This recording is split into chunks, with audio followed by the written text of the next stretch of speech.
Delicious muffins. We're good to go. Okay, I'll call the Thank you. Hollis School Board meeting of Wednesday, June 5th to order. I'll dispense on my preamble for public input because it looks like it's going to be a light turnout tonight. So, would you like to say something? May I say something? Absolutely. I think you know the rules of public input. Yes. So, I'm Harlan Giles. Yeah. 44 Forest View Drive. Yep. May I start? No. Yes. Okay, I just wanted to thank the board for all their hard work this year.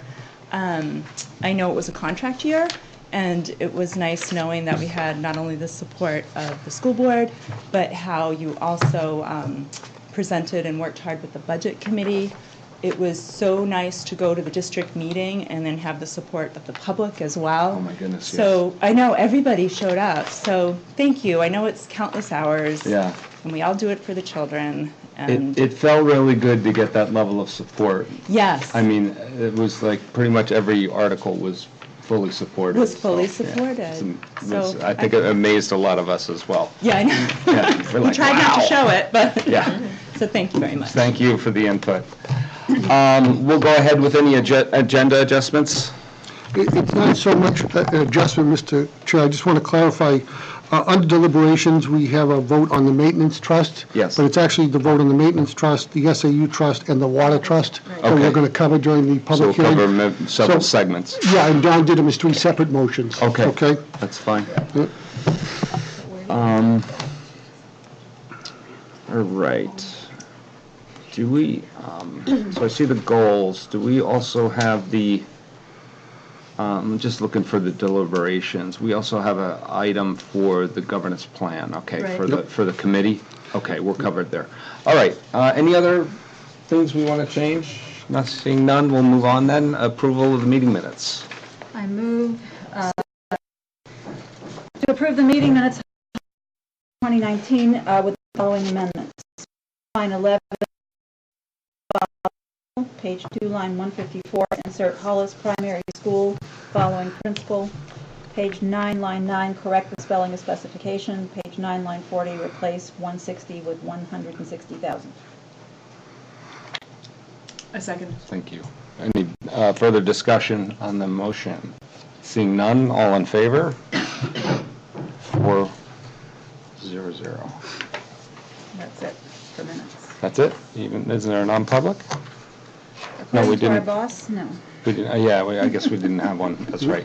Nominations, resignations, and correspondence. Yes, I have a nomination, bringing forward Tara Happy, Happy, to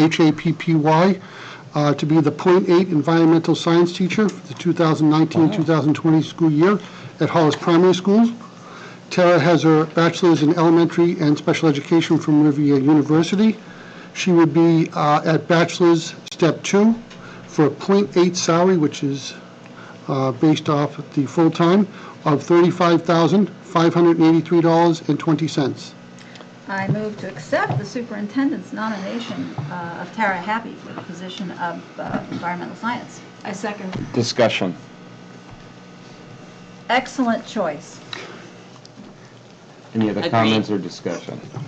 Agreed. Seeing none, all in favor of the motion? Signature. 4-0-0.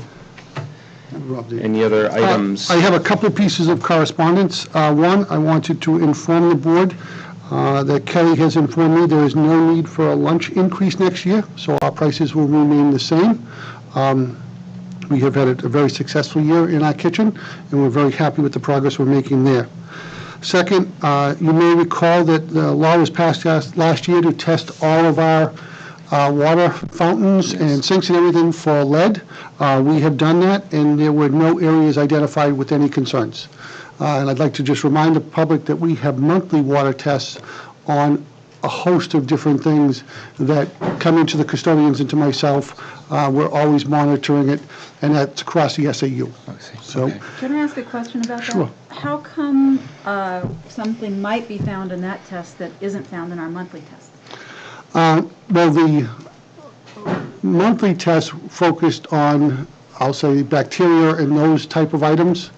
The recent push came out for lead Specific. specifically, and what you sometimes face in older buildings is if it's not a highly used faucet or spigot, then you end up with some issues. And we were very pleased that neither building had those issues. So we didn't- don't test monthly for leaks? No. I see. No, It's but we're not not. going to emerge but- monthly. Right, and now, Got but it. we will test yearly, Got it. because that's the requirement of the new law. Excellent, excellent. And then the last piece I just wanted to share with the board, we have a growing need for special education preschool. So we'll be looking at some classroom spaces for a self-contained program here at HPS. These students, a couple of them were not anticipated. So it's going to cause a little bit of stress to the budget.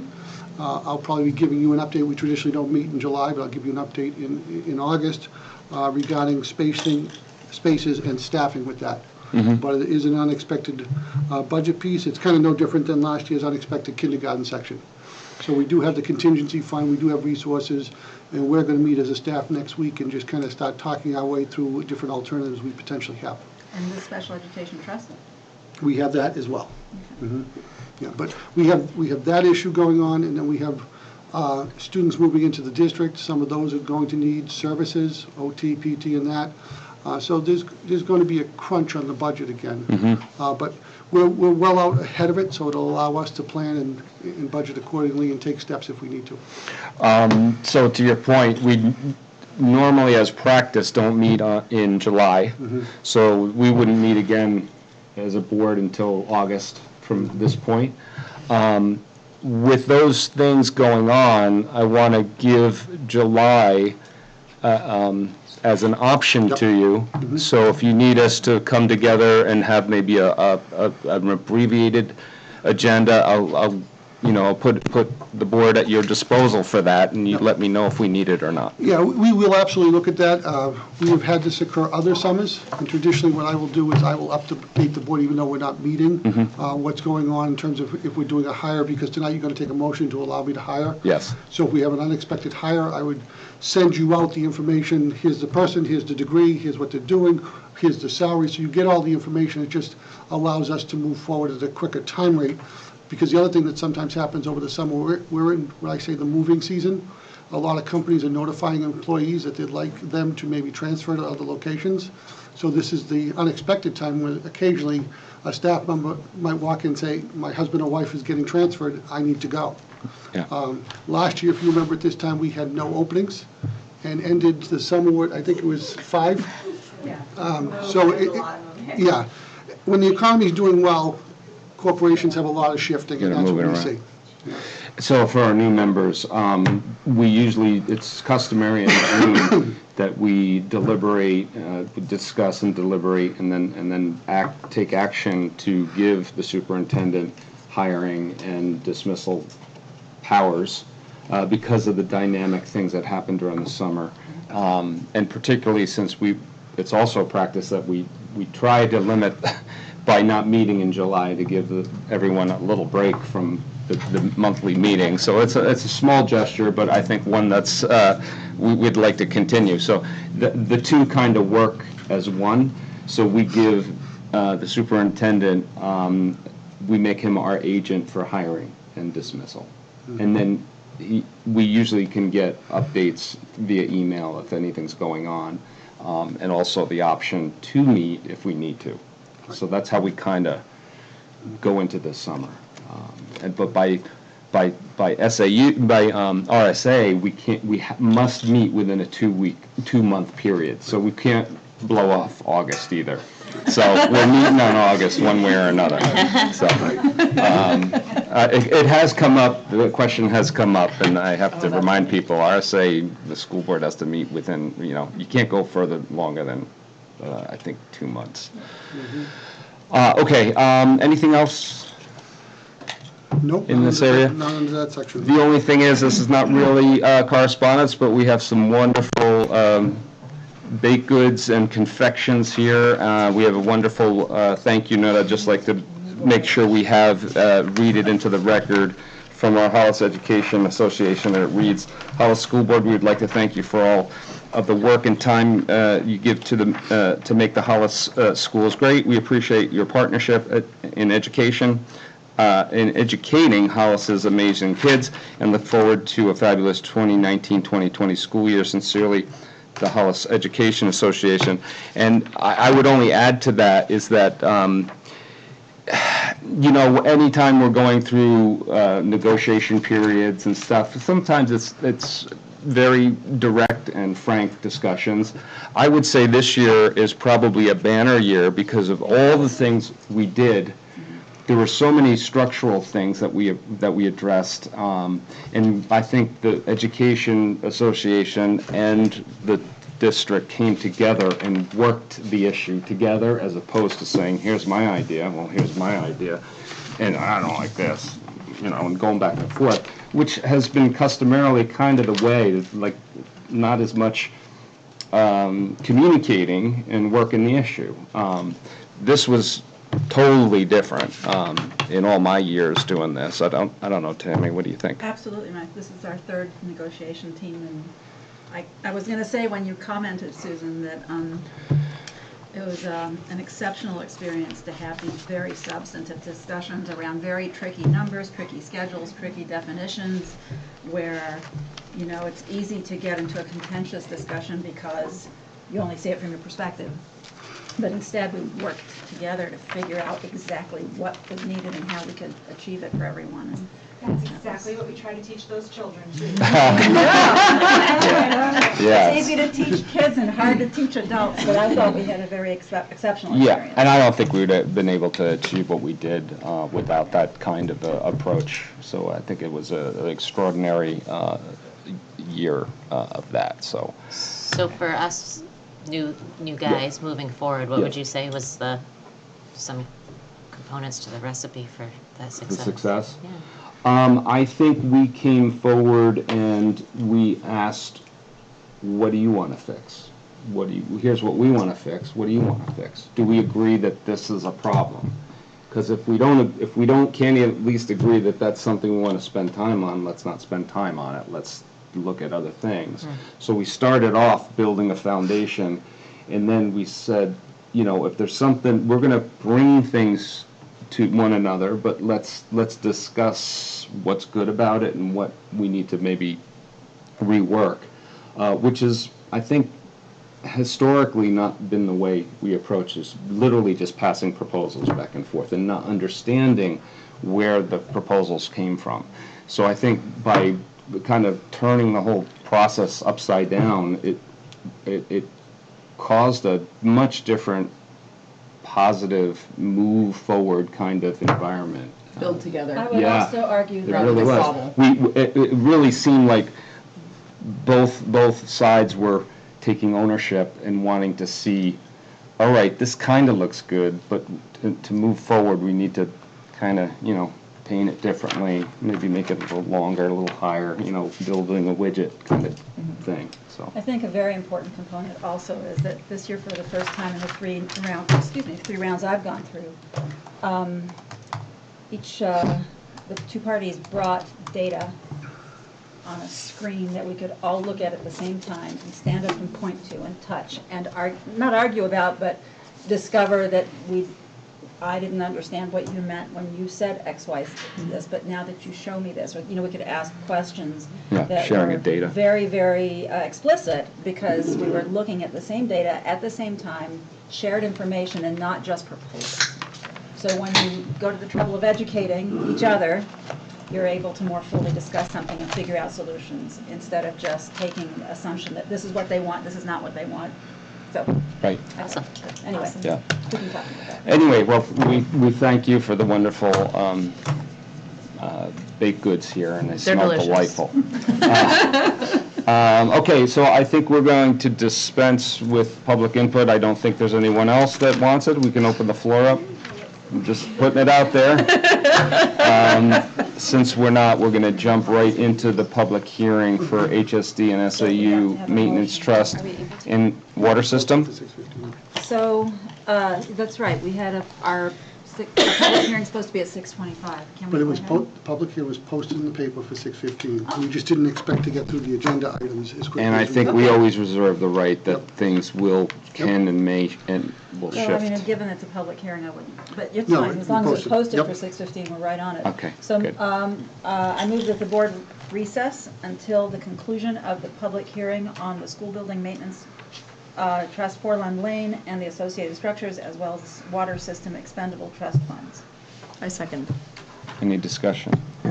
Seeing none, all in favor of recessing? We are in recess. Okay. In your board packet, you received a memo created by Kelly Seeley that I'm going to walk you through regarding the three trusts that we're discussing tonight. The first one is the Hollis School Building Expendable Trust. Just for a little background, Principals Paula Isbicki and Candy Fowler identified several needed repairs improvements for their respective buildings during the budget process. At the 2018 budget hearing, the Hollis Budget Committee recommended, along with the Hollis School Board, that the funding source for these particular items be the Hollis School Building Expendable Trust. The trust has also been suggested as a funding source for two additional items: the unexpected replacement of the heating control unit at HPS and the unexpected roof replacement under the solar panels at Hughes, the amount not covered by the lease and the rebates. And I'll touch base a little bit on that as we go further along. So at Hughes, we have bathroom flooring for $5,000, which is at its end of life. We have a water heater replacement, $6,000. We're not able to transfer that over to propane. Stair treads, we did phase one a year ago. We're doing the two major hallways. So it's $8,000 for the second of the two phases, and this is a result of safety issues. The Munters unit roof, we actually delayed that intentionally during the H-step process to better understand what was going on with the overall process of where the Munters unit would end up. That's $35,021. And then the solar panel roofing, up at Hughes, we had budgeted $90,000 to cover that, and we ended up doing further repairs to be able to put the solar panels on the roof. So above the $90,000 is what we're asking to come out of the maintenance trust for the $9,142. So the Hughes subtotal is $63,163. Under HPS, we have a fire alarm upgrade, and that's for our current system to keep it current. We have chair replacement, phase one, $5,440. We haven't done any furniture replacement that we could recall in a number of years. So this is the first phase of that. We have classroom cabinets replacement, $5,060 for needed storage. The carpet below us is at its end of its useful life, $9,858. The flooring in the nurse's room for $12,500 is at its end of life. We have some rooms that need new shades because of the new windows for $5,200. And the unexpected item that I touched upon was the heating control unit of $21,999, which was an unexpected failure. So we have the subtotal of HPS of $85,057. And then we have the required water testing that I spoke about earlier for $3,000 for a total of $151,220. Our current balance is $119,509. The voters approved $120,000 in this year's expenditures. So that would give us the reduction of the FY20 expenses of $151,220. So when this is all said and done, the resulting balance will be $88,298 in the maintenance trust as we head into the new school year for anything that might come up that is unexpected. And what I'd like to do, Mr. Chair, is kind of go through them separately. Sure. Yeah. And then later on, we'll take votes separately. Okay. So are there any questions on the Hollis School Building Expendable Trust? I'm surprised that the solar panel roofing item, as you know, I often forget things, I realize that, and I just don't remember where this issue came from. What it was, when we took up the solar panels at Hughes, we discovered that the ballast Right, was too much, right, and that had to be removed. absolutely, So in the project, we had budgeted approximately $90,000 to replace that roof. right. The actual cost of that roof came to $99,142. So we're just using the maintenance trust. To cover Are the we just now overspend. getting billed for the rest of it? I don't. No, it's all done. It No, was- it's an overspend. Because again, it's all part of the budget process, so it's all covered, been paid for. It's just we only do the trust at the end of the year.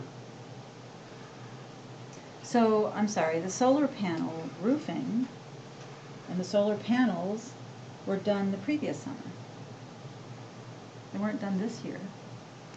Right, but the roofing expense, we carried over for the 9,142. So we just carried it over? Yep. Okay, Mhm. all right. Go ahead, please. Being new to this, how does a lot of these things say end of life?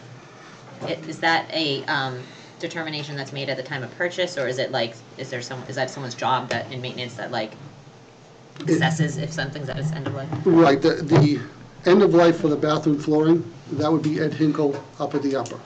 Ed comes to us and says, look, we clean it, we do all this, it won't handle it anymore. The glue on the backing is starting to come up, it's starting to crack, those type of things. With things like the carpet we're sitting on, this has been talked about it for a couple of years. We actually waited till after H-step because we knew we were going to make a mess. So it didn't make sense to put in a new carpet to make a mess. So now that the windows and everything is done, we really don't have any work in here. This will come out this summer, we'll get a new carpet. So that's kind of how end of life is arrived at, is by our senior custodians.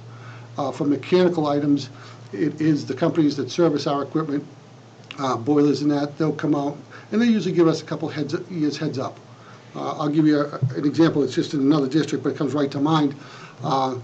We have the elevator at the co-op at the middle school is approaching end of life. And what that means for an elevator is that the company that put it in and serviced it is no longer in business. And getting parts for it are becoming very, very difficult. So now, in the next few years, the co-op will be forced to do something with the elevator because there won't be any parts. Kind of some of the things we face with some of the heating units that were here. It wasn't necessarily that they didn't necessarily work, but you couldn't get a part for something that was built in the 1950s or 60s. Yep. On the list for the primary school, you see at the bottom, the heating control unit. That was being run on DOS. And when he says it was unexpected failure, well, for several, many years. So we nursed it till it dropped.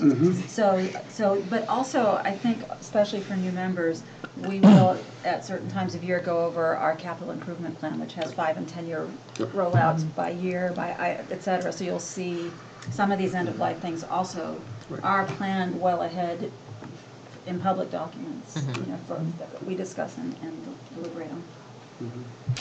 So I have a question, Andy, on the, just the, how this all rolls up and leaves us with 88 to 89. That's using our current balance as an operating point, roughly 120,000. We'd be going into our new year with roughly running about 32,000 under what we normally have as a balance in that. Do we feel that that's adequate going into the year? Are we going in thin at 88,000? There's a potential to be thin, but like when you look at what H-step took care of, it took care of so many things that were approaching end of useful life. Most of like the equipment that's in this building now is under warranty still, so I can't envision an expense for that. And where we intentionally made the decision to move the unexpected failure of the heating control unit because it is a maintenance item. So when Kelly talked to the budget committee, we really try to stay with maintenance trust fixing maintenance items. Right. I'm going to predict another budget next year similar to this year. And that's just basically because of people moving in. Right. Houses are selling, houses are being built. So we'll make some adjustments. I think that's a significant amount of money, and a number of things would have to go wrong at the same time. Now, could it happen? Right. Absolutely. But also remember, you have the unreserved fund balance of the 132,000. You have a contingency, and now we have, as of 2 years ago, the water maintenance trust. So if it was around plumbing or something, it can go into that as well. So we have paths to handle any differential. So if we went into this year and unexpected 100,000 we needed, we could pull that 12 difference from the 88 to the 100,000 of unknowns that now become known, we could pull the 12 from other line items. Correct. And cover that. And Correct. Andy, I just want to also add the study to look for putting together various items for the bond for March. Yes. So additional items that would fall under the capital improvement would likely find themselves in there, so Okay, Right. good to know. I think we're good. I remember with the Budget Committee, as we talked about establishing the water trust, that there was debate over what items would qualify to be spent from that trust and what wouldn't. And I guess they argued the water testing should not come out of the trust, is that right? I Because don't- it's regular, it's a regular mandated. I don't recall them arguing that, and it was a law that passed that didn't give us the opportunity to fund it. So we didn't have an opportunity. No, what I'm asking is the $3,000, why I can't see that what come you out of the mean. water trust instead of, or does it just not matter? Well, it could go either way. I just think the water piece, because it's going to be an every year, 3-year expense, it's, to me, that becomes a maintenance item, because we know every 3 years I'm going to spend $3,000 to test water. Right. The other thing that we'll have to discuss at some point in the future, because we're having discussions across the SAU, is where are we going to put technology? One of the districts is considering maintenance / technology, because it's not a wish list item anymore. If your server goes down, you need a place to go. Part of operations. Right, so it's just more future discussions to come. Yep, Mhm. yep. With your permission, I'll move to the SAU Building Yes, Expendable please. Trust. Yep. For the new members, you may recall that you technically own SAU 41 building, and what we do every year is we take the rental income from the 3 districts, and that becomes the SAU Maintenance Trust to do what I'll call minor maintenance projects. So we had 4 most pressing needs at the SAU property, so some security upgrades, some landscaping issues, interior painting, and bathroom upgrades. And those are on hold till the SAU bond plans are completed, because we're looking at those as part of that renovation. So we're requesting the following. Security upgrades at an estimated cost of $12,000. We'd like to install a fob system for the building entry, and we'd like to install 3 security cameras, 2 outdoors and 1 indoors with the monitor. Landscaping issues at an estimated cost of $5,000. We need to remove a dying tree at the parking lot edge, and it also concerned me because it's at the edge of our parking lot, but also at the edge of the children's play area. And we're looking at all our trees So after. it's not the big maple, it's that big. The one you pine. love. It's a Yeah. pine, yeah. No, there's a giant maple out front. That's It must be nice, as nice old as big that. shade tree. Cross Yeah. under every day. And we need to install weed, fabric, shrubs, and rocks to beds, and then interior painting, an estimated cost of $3,000. We would like to do the main entrance and 3 other rooms. Our current balance is $22,782. We'd be adding $23,970, which again is the rent money. We would have expenditures of $20,000 for a resulting balance of $26,752. And I'll echo Gina's point first. Yes, there are other things that need to be done, but those are all going to be started to discuss tonight, and then moving forward to a potential warrant article next March, which would encompass a lot of those items. Right. Any questions on the SAU Building Expendable Trust? So, I do. in line. So the fob system Mhm. means that front desk has to be manned all the time for the public and, Does it? No. Well, I mean, I know that Jackie sits there most of the time, but, Mhm. sometimes. yeah. Well, I mean, it's not much different than when Jackie's not sitting there, the person walks in and rings the bell. And whichever one of us hears the bell gets up and. Oh, I'm thinking it's 10 degrees outside and I'm standing out there banging on the door because I want to ask somebody something and there's nobody to. Well, there'll be a buzzer that the whole place will hear. Okay. I mean, I regularly answer the door, so I'm not really worried about that. I want a butler, but never mind. You're not gonna get a butler. And I don't think we have a line item for that. why are we changing the interior when we're going to change the building elsewhere? I'll go. Well, at the existing part of the SAU building, most likely will have some potential redesign, but the majority of the rooms are going untouched. So when Kelly says paint 3 rooms, those are rooms that we know aren't gonna get touched when we do the All SAU right, bond good project. Then, moving on to the Hollis School District Water System Expendable Trust. We had emergency service and repairs to the water system at Rocky Pond in January, March. What actually happened is one of our controls went down. So from a technology standpoint, the water system didn't know it didn't have water in the tank. So by 10 o'clock in the morning, we had no water at the school. We were able to rectify that relatively quickly because of the company we deal with, and able to get the water up and running. We do have, just so you know, emergency plans in those situations. We were getting ready to have Paula's children go up and finish the afternoon with Candy students. They have a buddy system where teachers know who they're going to combine with and everything, but it worked out very well. Remember the email. Yep, yes, yep. I remember being out looking into the tank, like, where's the water? That's about the extent of my knowledge around the water. So we had a current balance of $50,000. We have $5,052 for the expenditure for a balance of $44,948.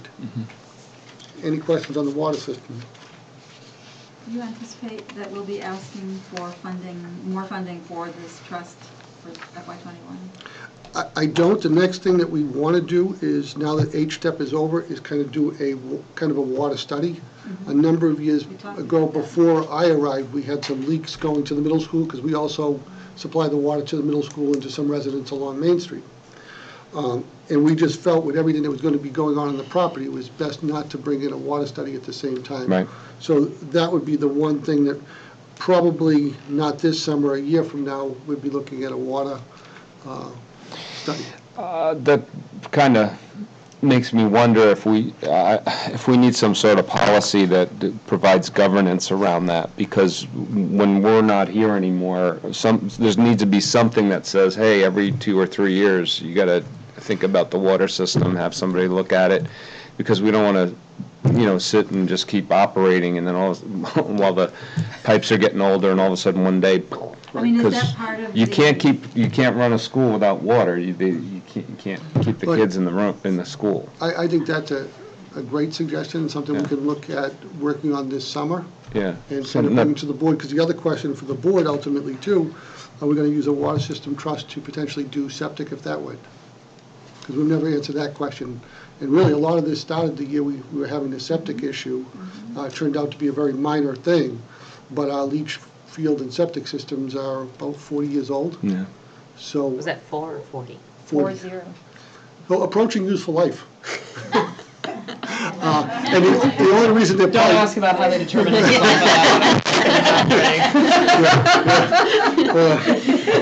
When you look into that, well, it's a different look.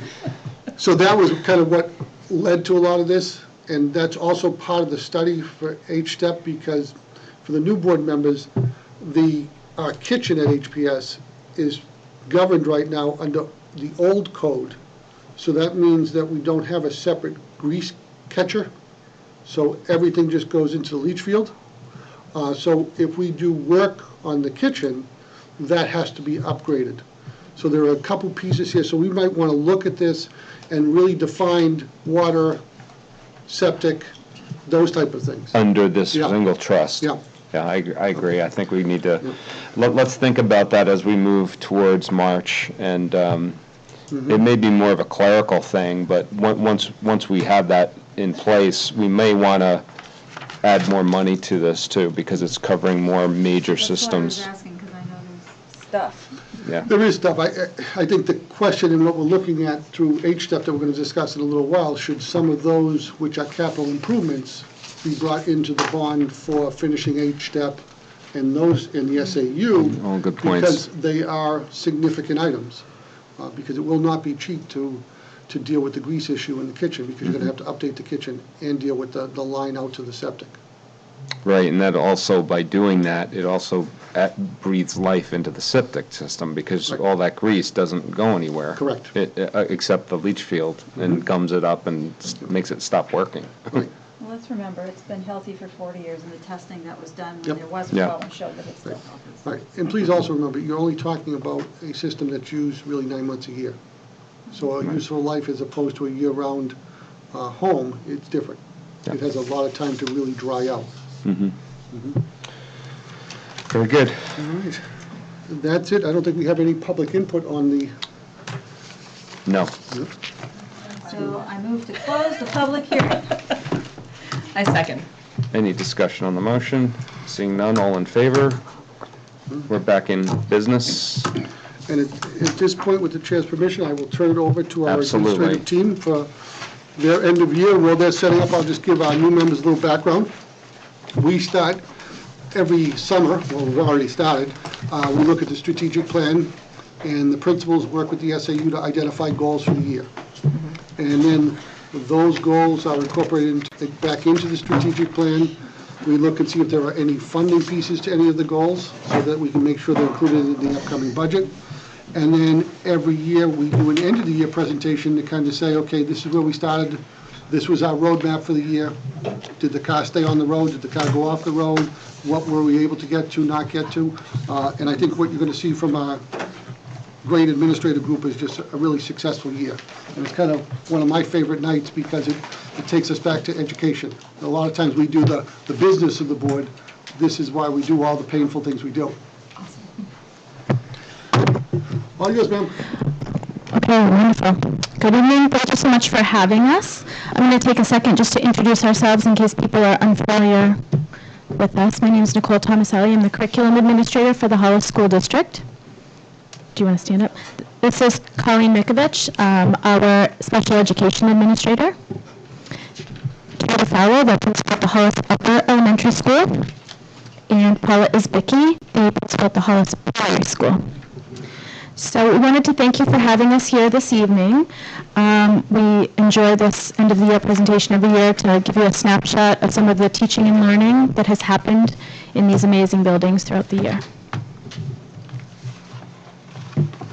What you will hear about tonight are some of our internal staff moves, as well as some updates on our staff going into the 1920 school year.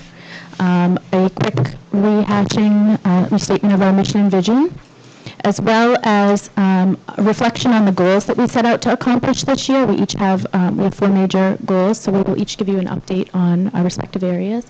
We're also going to overview the grade level configurations as well as class sizes for the 1920 school year, talk about some of the summer work we have planned, and give you a look ahead into next year.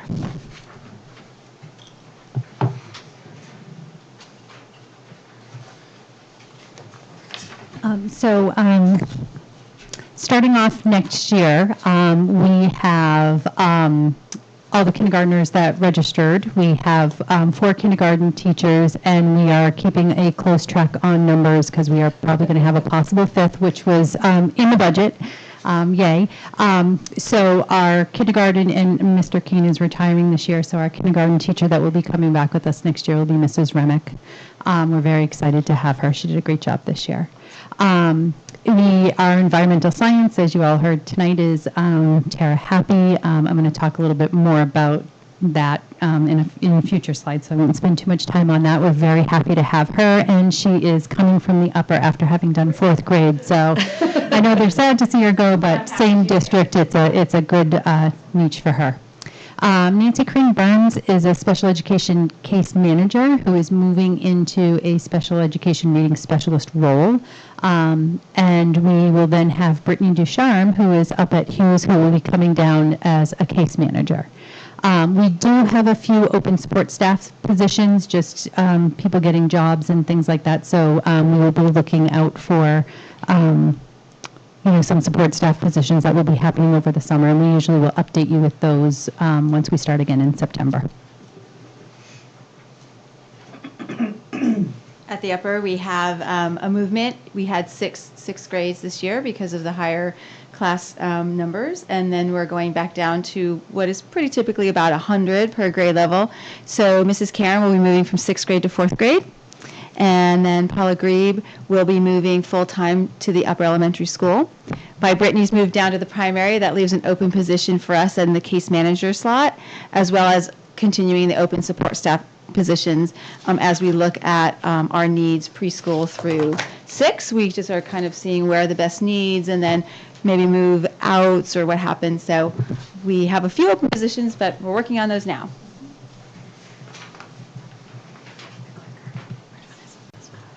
There we go. So this is just our mission and vision statement. I won't read the whole thing to you, but really the mission is focused on academic excellence. And our vision for our students is to really ensure that they have academic growth and that they develop a passion for their community learning and life skills for independent learning and for social emotional success.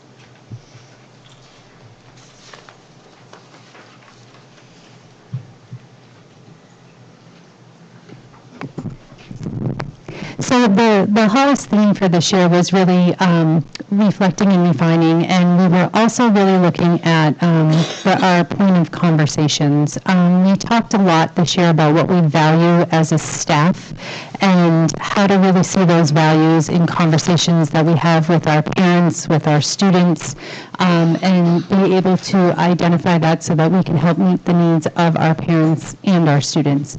We were looking at different ways to give students and parents a voice, and I think this was one step in the direction of changing our mindset that regardless of how tough of a conversation you're having or how good a conversation is going, values are being expressed in those words, and it's our job to listen and kind of seek those out and be able to identify that so that we can create a better culture and rapport as a community.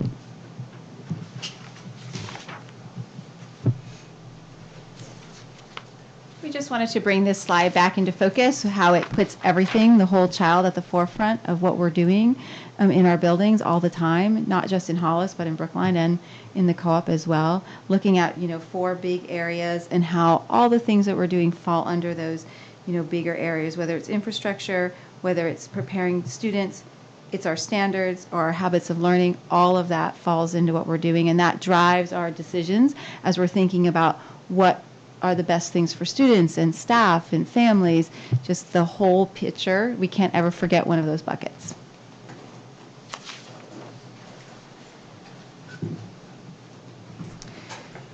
So at the beginning of the year, we had our goals, and our first goal is an infrastructure goal. It was on safety and security. So our goal was, for those who weren't here, that the Hollis School District will collaborate with Emergency Service and the SAU Joint Loss Management Committee to improve safety and security of our schools.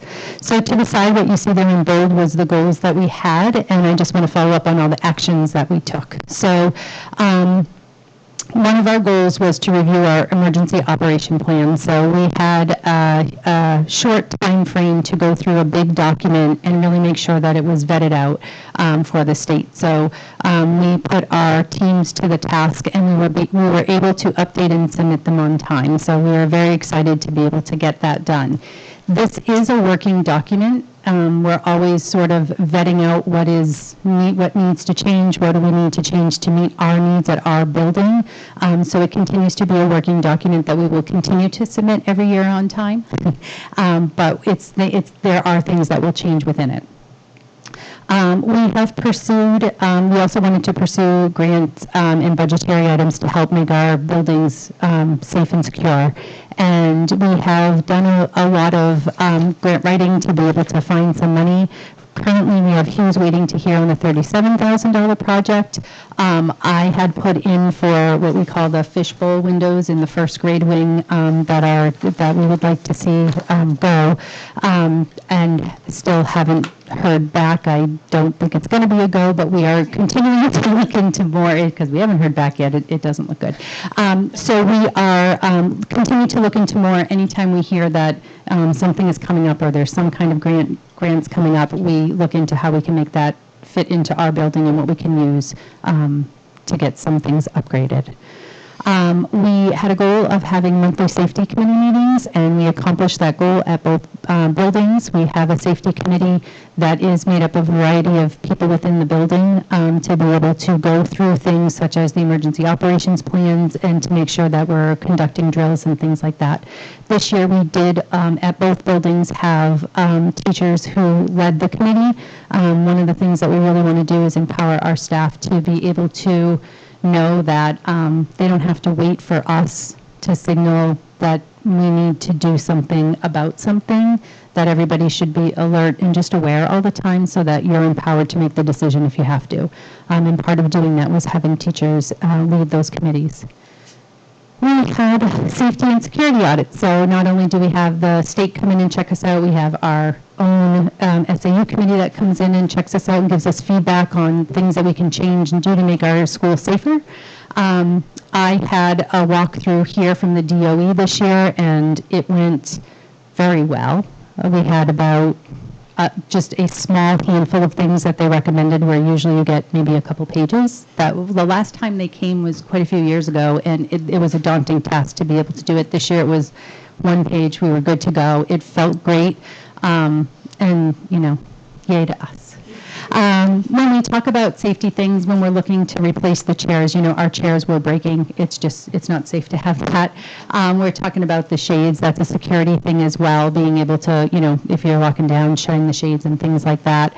Our flooring, again, things are popping up, and we can't have tripping hazards and things like that. So when we're talking safety and security, we're not just talking that huge major picture. We're talking the little things too that keep us safe just on daily walking down the hall.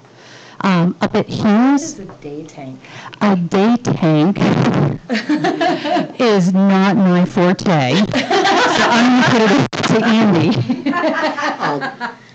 If you think of the day tank, think of what you might have for an oil tank in your basement. When you're in a system this large, you have a massive tank outside underground, and then it comes into what's called the day tank. The day tank is what then goes into the heating unit, and it keeps feeding. The day tank standards were upgraded last summer. Gotcha. Thank you. Thank you. I still have to learn all the lingo. It's a lot to take in. Up at Hughes, they're putting in some playground fencing. We're getting walkie-talkies for staff and additional cameras, and bollards are going out in front of the building, correct, Andy? For those would be the grant things that would be coming up. What is a bollard? It's I can answer that I actually one. know that one, too. Wait, let me go on record. I'll be fighting next. A bollard is something that is put in front of an entrance so that cars can't drive into it. That's what those Like things the are balls in called. front of Target. It's not just for looks. yeah. Not just for looks. There's a safety reason. Yes. So you can't Yeah. hit people when they come into the store. One of our goals this year was to have 100% of our staff trained by the FEMA certification, which is the incident command. And basically, it's like an overview class just to get everybody understanding what happens in the case of an emergency. Who am I listening to? What am I doing? Where am I going? At the beginning of the year, we had 29% of our staff combined that had done that. We had offered a couple of different avenues. Rick Bergeron came in to hold a class for some teachers after school, which some attended, and then there was some home, they could do it online kind of thing. So Hughes now has 53% of their staff trained. We have 40% of our staff trained. This is a goal that we'll continue to work on. It's really just finding different avenues to get everybody on board, because it's a daunting class, and the test at the end is pretty long. It's a lot to know, so it does take a lot of time. But we're going to continue to offer that and find different ways to do that. Collaborating with our police and fire departments, I feel like we have just done, a really good job. Candy held some fire extinguisher training up at Hughes. We had Rick Bergeron with us for a day where we vetted through our entire reunification plan to make sure that everybody knew where they were going, and we walked to our reunification site. We spent a lot of time really vetting that out so we knew what we were doing. Officer Bergeron goes up and does the DARE program. We're so happy that he comes in and brings an officer with him. So we call it lunch with Officer Bergeron, but all the different officers come in just to meet the kids during lunch, talk with them, make a connection. I went to a safety workshop yesterday, and one of the things that they were saying that it's about relationships, and having these kids being able to build the relationships with the officers at such a young age and just be familiar with them and ask them any questions is just, I think will, be very valuable to us in the future. So it's just great that they take the time. They've also taken the time to just come in with the fire department, just to come in and walk our building, just to get to know our building. So if we do have an emergency and we say it's over here, they're familiar with our building and setup. So everybody's really getting an idea of what is going on here. I have to say this goal has been such a great focus this year, and I really feel like our staff has learned a lot and is really beginning to be empowered, and this was just going to become another habit of the way we worked around here. So all of these things are have been done well, but they're not things that are going to go away. There are things that are going to continue. We're going to continue to grow and reflect on all of these things and keep making them happen.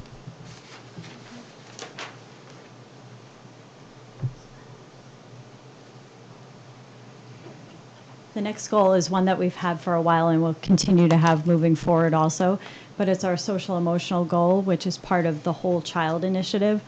Both Hughes and HPS have members on our SEL team. We have, between the two buildings, 2 administrators, 1 teacher, and 2 guidance counselors. Hughes has presented about social emotional learning in 10-minute mini sessions at each faculty meeting, and then HPS at the end of the year did a sort of a bigger training about SEL. Where the SEL team, which is obviously social emotional learning, is heading is to really develop presentations that could be given to any part of the community, so whether it be parents or school committees. And then the second piece is surveying teachers to see where their thoughts are about social emotional learning.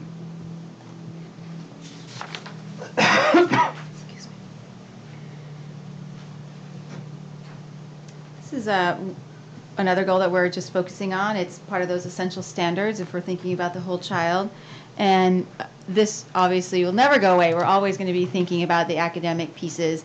And as we just think about ourselves as a pre-K through 12 system, Hollis is the pre-K through 6 piece of that. But we also are looking at how is a child's journey from the beginning of their years all the way up until they graduate. So we're making collaborative choices with Brookline. We had Meaningful Mondays where some teachers were released. This year the focus was on writing. And what does writing need to look like? And what does it look like when we send our students to 7th grade on up to 12th grade? And making some choices about that.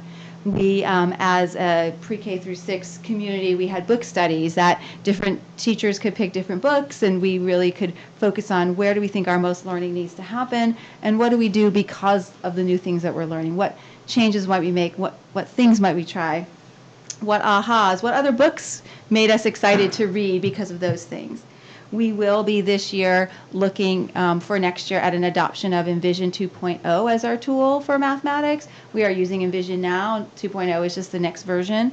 And there's some great changes that are happening, not so much to the content because we're still going to be learning fractions, we're still going to be learning division, but just the order of how things might go, the length of some of our units, looking at upgraded resources. And part of that is this year we had Nikki Newton come in to our schools on one of our professional development days. She really is a guru, I would say, in how to use mathematic tools and how to think about math and just different strategies to use with our students. And teachers had some make and take, and they had some play time, and they had some learning time all together, so that was really fun. The other half of that day was working on writing in collaboration with our Brookline friends.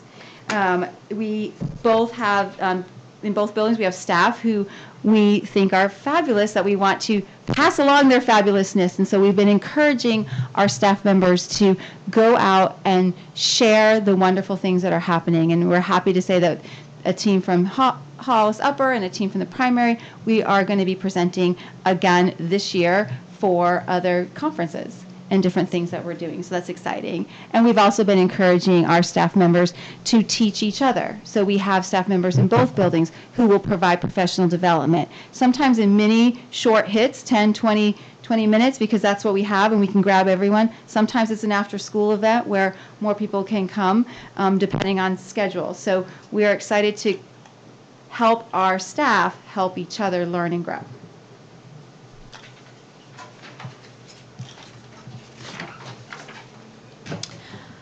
Our fourth goal for the year is around students.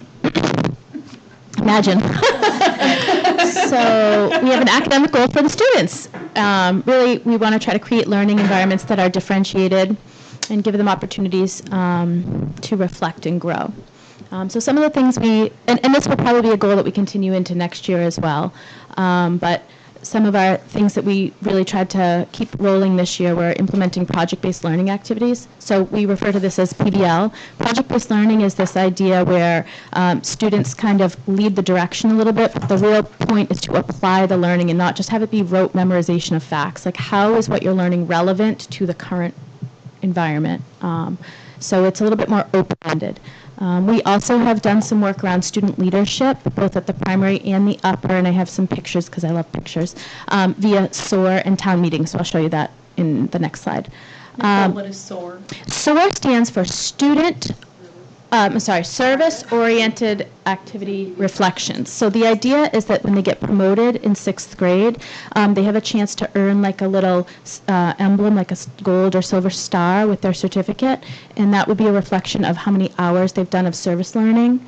So their service learning can take a variety of forms, but what we wanted to do, and we have kids that do tons of volunteer work in the community, but we wanted to give them a way to kind of organize it and reflect on it. So our students currently keep a log of hours, and then they upload pictures and write a little narrative of their, like, I don't want to say their journey, but kind of why they're motivated to do this work, and they submit it on a Google site for approval upon promotion. And so we've gotten some really unexpected successes out of that, and I'd like to see that continue to grow. That's great. One of the things, Paula kind of alluded to this earlier on, was gathering feedback from families and from students in those valuable conversations. Is that my time to stop? I was told. The orchestra is going to start playing. Cut you off right now. Okay, so we typically get feedback from families. Our teachers are in continual conversations with families, lots of emails. They send out weekly notices to parents.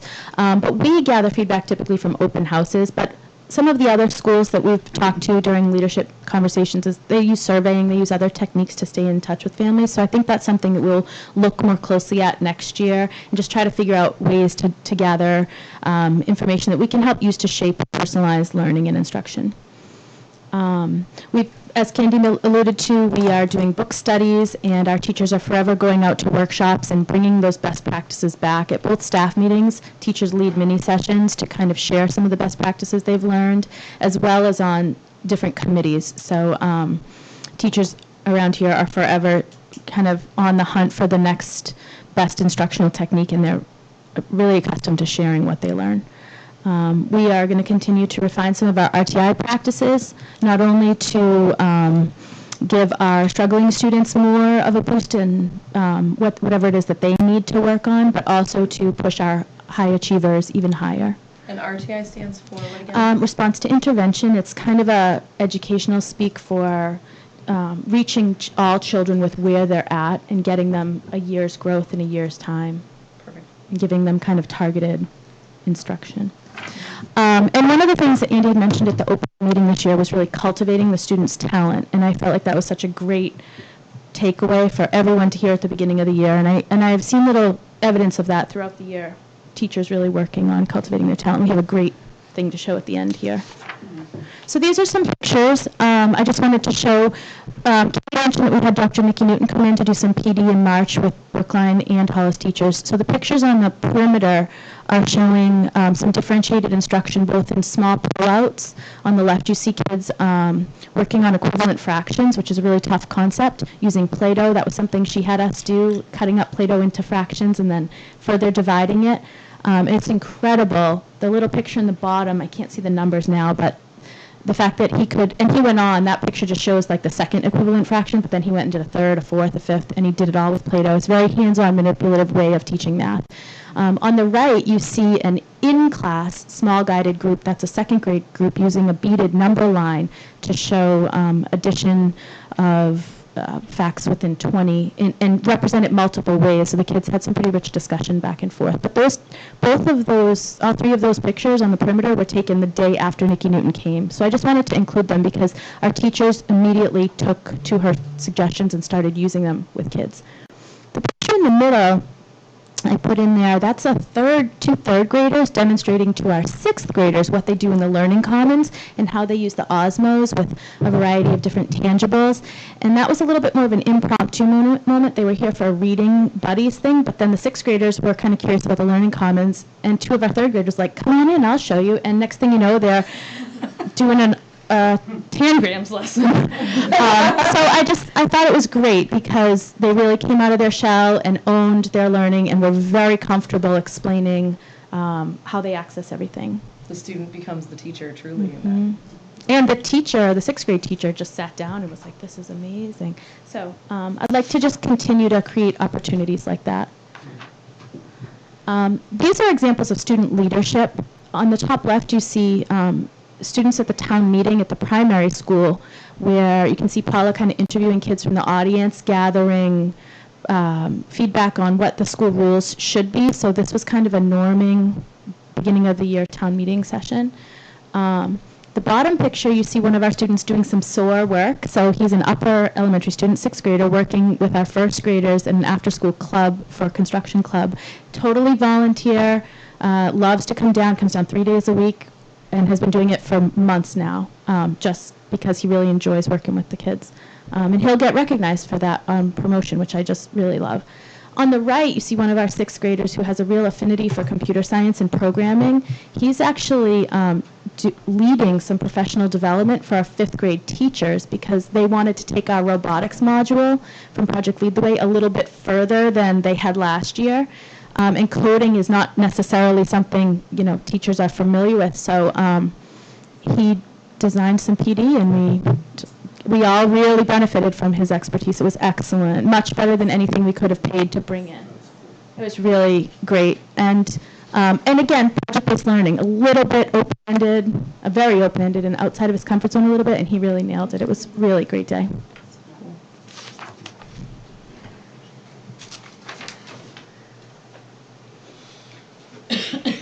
So we just wanted to fill you in on enrollment numbers. This year, you can see at the top, every year we start this with our enrollment report to the board. So this year, HPS started at 344 students. Hughes started at 327.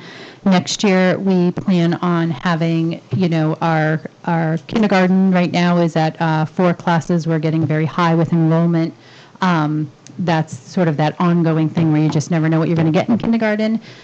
In first grade, we will have 5 classrooms. In second grade, we will have 5 classrooms. And in third grade, we will have 5 classrooms. And all our number this year has ended. We're ending higher than we started. So we're ending at 354 students. So we're ending about 10 students higher than we did in September. So we're maintaining the same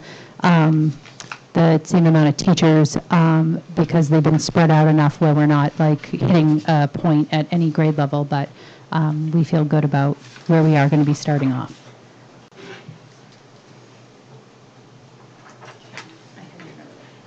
At the upper elementary school, we will be starting lower next year because we're moving that 123 cohort out, and we're moving about 100 in from third grade. So like Paula, we have 5 on every grade level as we move forward, and our class size numbers are around 20, 21, depending on move-ins. We've had quite a few already register, so 5 or 6 new students are hoping to attend Step Up Day if they get all their paperwork in. If not, we'll welcome them at a new student orientation that both Paula and I have in the summer for our new students. We are ending the year at 318, so we've had some kids move out, some kids move to different schools, and just different parts of the state. So we're ending a little bit lower, but excited for next year and being able to hopefully have our classroom teachers all set before we go into the summer.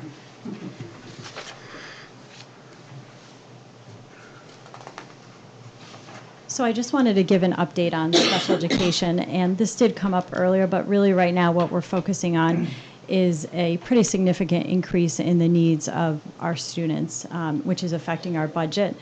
So, and of course, special education is covered by privacy laws, so I have to be very careful about how much information I give.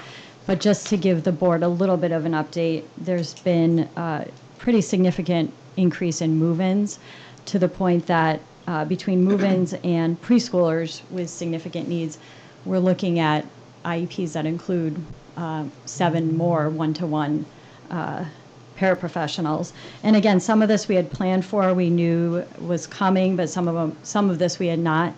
And with each of those move-ins with significant needs and each of the preschoolers, we have also needs in the areas of OT, speech, teachers, paraprofessionals, and BCBA oversight. So really, we had mentioned earlier we're going to sit down and look at this, but we had planned already for a new reading specialist, which met the needs, our sort of increasing identification needs, but we couldn't have predicted the sort of surge of new kids we have. So, but we're confident that we can look at it and meet all the kids' needs through our budget.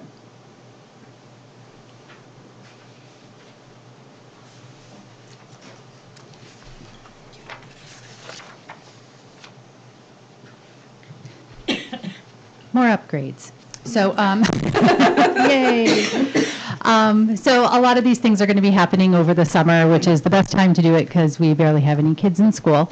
We are looking at upgrading our flooring in the makerspace in the nurse's office. We have tiles that are loose, and we've talked about this before. We are obviously looking forward to this carpet looking the color that it's supposed to look. So we're excited that it's going to kind of add that final touch to this space that we've been working on for so long, and we're actually going to finish off the painting as the carpet's being done. So this whole room, you know, we've worked really hard on the Learning Commons. It's nice to be able to say, we're done, we're good in here, on to the next thing. We'll be looking at the shade installation this summer. I know you've all noticed that our playground equipment got crushed by a tree over one of the windy days that was over, I don't know if it was a vacation or a weekend.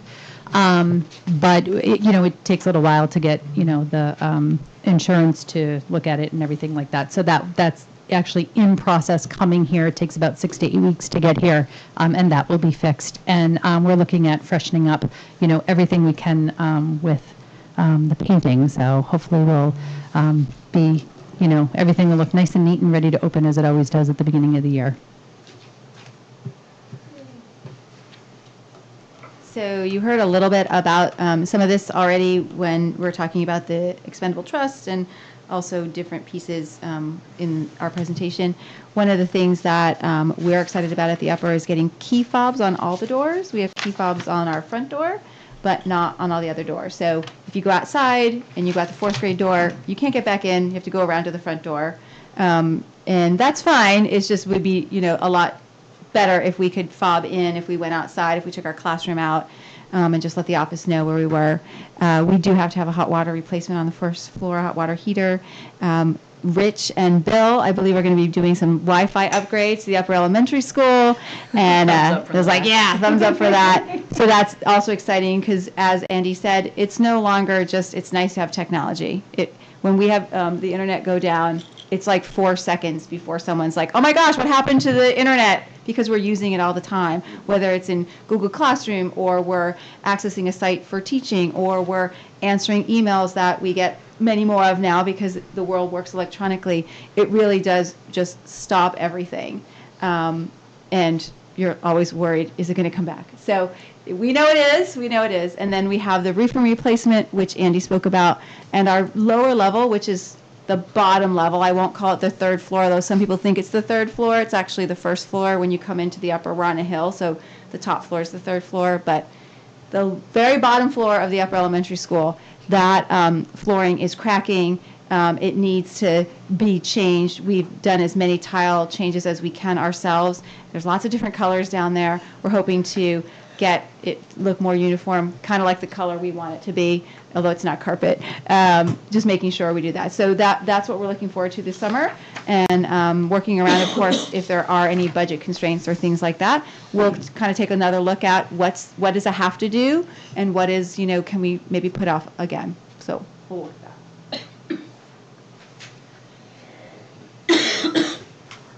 Looking forward into next year, one of the things we're very excited about and thankful for is that we're going to be able to grow the environmental science position. Having hired Mrs. Happy, we are so excited as to what the kids are going to be able to do. All of this is the expectation of where we're going with this and kids will be responsible. So we're looking at, kids doing a recycling program. We're looking at them getting involved in composting. We're looking at how we can use the solar panel data that we get on our website in a way that's meaningful for students, and hopefully they can make decisions on what we do, how we do to help, lower our dependency on energy. And obviously we'll be outside snowshoeing. Besides that, I have full confidence that we are going to be seeing the kids outside a lot more often, probably getting a little dirty and really getting into that stuff that's really good for them to get into right now. So we're just really excited. I just really want to take a minute to focus on that, and we're looking forward to that next year. I think it's going to help kids in so many ways. So we're really excited about that. I'll let Candy talk about a few things as well. Just we're looking forward to the Envisions 2 implementation and all the hard work that the teams did on Meaningful Mondays for the Lucy Calkins writing that we're going to be implementing next year as well. And we are definitely looking for ways to find great opportunities for training for staff on emergency and safety. I have to say, just a shout out to the fire department and the police department. Whenever they can, they come over and provide free training for us on their time. Like the fire extinguisher training was all their time coming over. Teachers are coming in. The learning we get from that, from being hands-on and just actually picking up a fire extinguisher. I don't know how many of you have done that or walked into a building where you're like, oh, should I touch that? Should I see what it is? Many comments like, this is heavier than we thought. Wow, I didn't know it worked this way. Or, wow, there are directions on here, like you have to pull a pin to make it work. In an emergency, wow, things like that. Coming over and helping us with our fire drills and allowing staff to pull a fire pole to see what it looks like and feels like. Because just as Paula had mentioned earlier, we don't want you to come check with us if you should call a fire drill. If you're worried about something smelling smoky, you need to get all of your friends out of this building as fast as possible. That does not mean call the office. So being really aware of that. So the fire department and the police department have been fabulous. Officer Bergeron, not only is our DARE officer and our school resource officer, he's also a friend of our schools. He has really encouraged everyone in the police department to come walk around. He has created opportunities for us to collaborate as a K through 12 admin team to think about safety, as well as find opportunities for us to go to workshops, for us to stay abreast with the news alerts that are going on with changes in that, and also for us to kind of have some grant opportunities that he might have access to on his list that we have not seen. So really just collaborating with all of that. One thing that I'm going to continue to put in, and Andy knows this, is our library STEM assistant support staff member. We've put it in, we've talked about it because we are a collaborative district. We're like, okay, now is not the right time to ask for that. But like this beautiful library commons that you see here, the library at the upper elementary school has just exploded with how many books we have in circulation, how popular it's become, how much we're using it. And we have one person trying to shelve all the books. We're trying to meet the needs to get books back on the shelves with volunteers, which, as you know, it's really hard. A lot of people are working. We don't have as many volunteers as before. So that's something that I'm going to keep putting on there. And you might have seen it at the, last year and said, oh, what happened?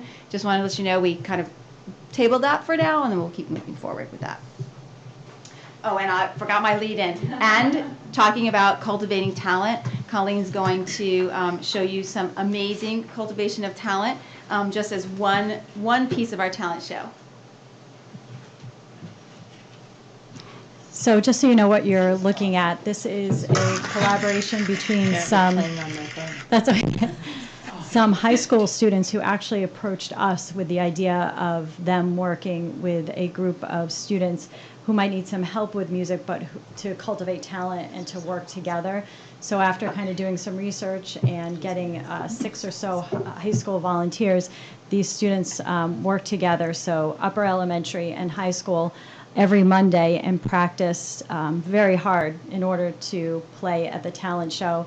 And they also are playing at one of the concerts too. And next year we hope to kind of expand that. But this is just an idea of the talent that was cultivated.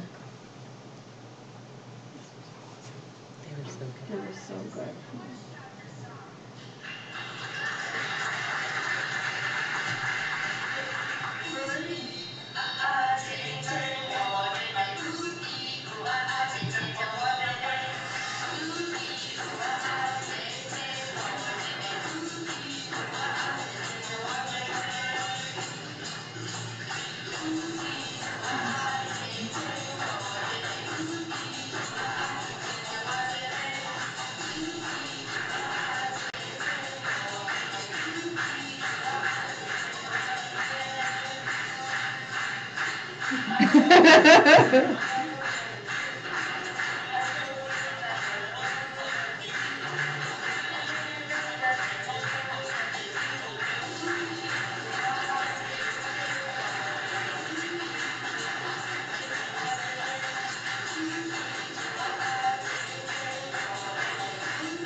We also had 3 staff members, I forgot to mention, that were very crucial in this, a special education teacher and a music and band teacher, Jesse Kent, Heidi Moore, and Adam Wallace were all working. Did you want me to continue with that?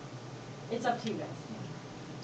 It was much more amazing in person. Yeah. The video's a little rough. We need Really wonderful. Yeah. Well, you guys were probably so excited. You're like, yeah.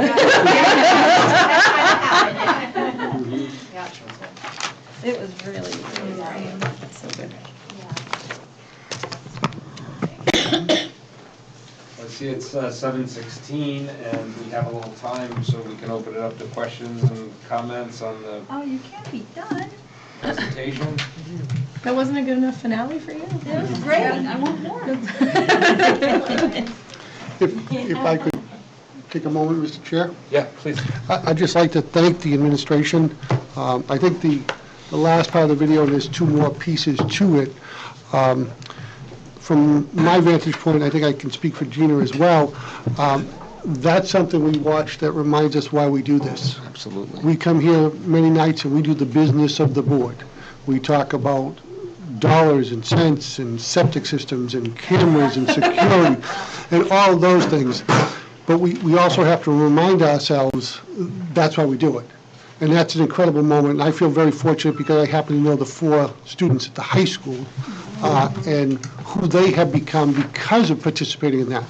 So as much as our students here at the primary school and the upper got a wonderful experience, it really was eye-opening. And it was really fun to talk to those, in the case, seniors and juniors, and get their vantage point. But that just typifies what the 4 administrators do on a daily basis. We do some incredible things, we have incredible performances, and we have difficult days. But that's why we do it. And that's why we got into education, is to make a difference for kids. And I don't want the board to lose sight of those winter months arguing over the last $12,000 to make guidance. It matters. It does matter. It really does. It does matter. And this is just one of those that really highlights how important it is. And I think it is something that will become a tradition across the SAU. And I think sometimes we underestimate how rewarding it is for the high school kids. Yeah. We really do. Yeah. I would like to add to what you said that Karen Miller and Mrs. Casasa, this is how many years have they produced? 10 years of producing this, and this doesn't have the faculty dance at the end. Yeah, think about the retro CD and it's It should be a required attendance for every citizen in Hollis. It's just the best, and you know, the craft show that in the lobby before, the show starts, it's always a fundraiser for a chosen charity, and, you know, you just don't get to see kids feel so proud of their, they're not like that about their math and stuff homework, but they feel so good about what they're doing there, and And Tammy, just to say, we did raise $4,000 for the Brittany Roach Foundation. And in some of the SOAR projects, which I can't make public because of the way they're housed, many of the students wrote about donating their time for the talent show, donating their crafts because they sell them and they put the money back. And some did 100%. They don't have to do 100%, but they did. And just saying how good it felt to donate their money, to spend their time, to help other kids who have NF. And so it's just another way for them to show. So it's mingling in with all of that. it's just great. That's awesome.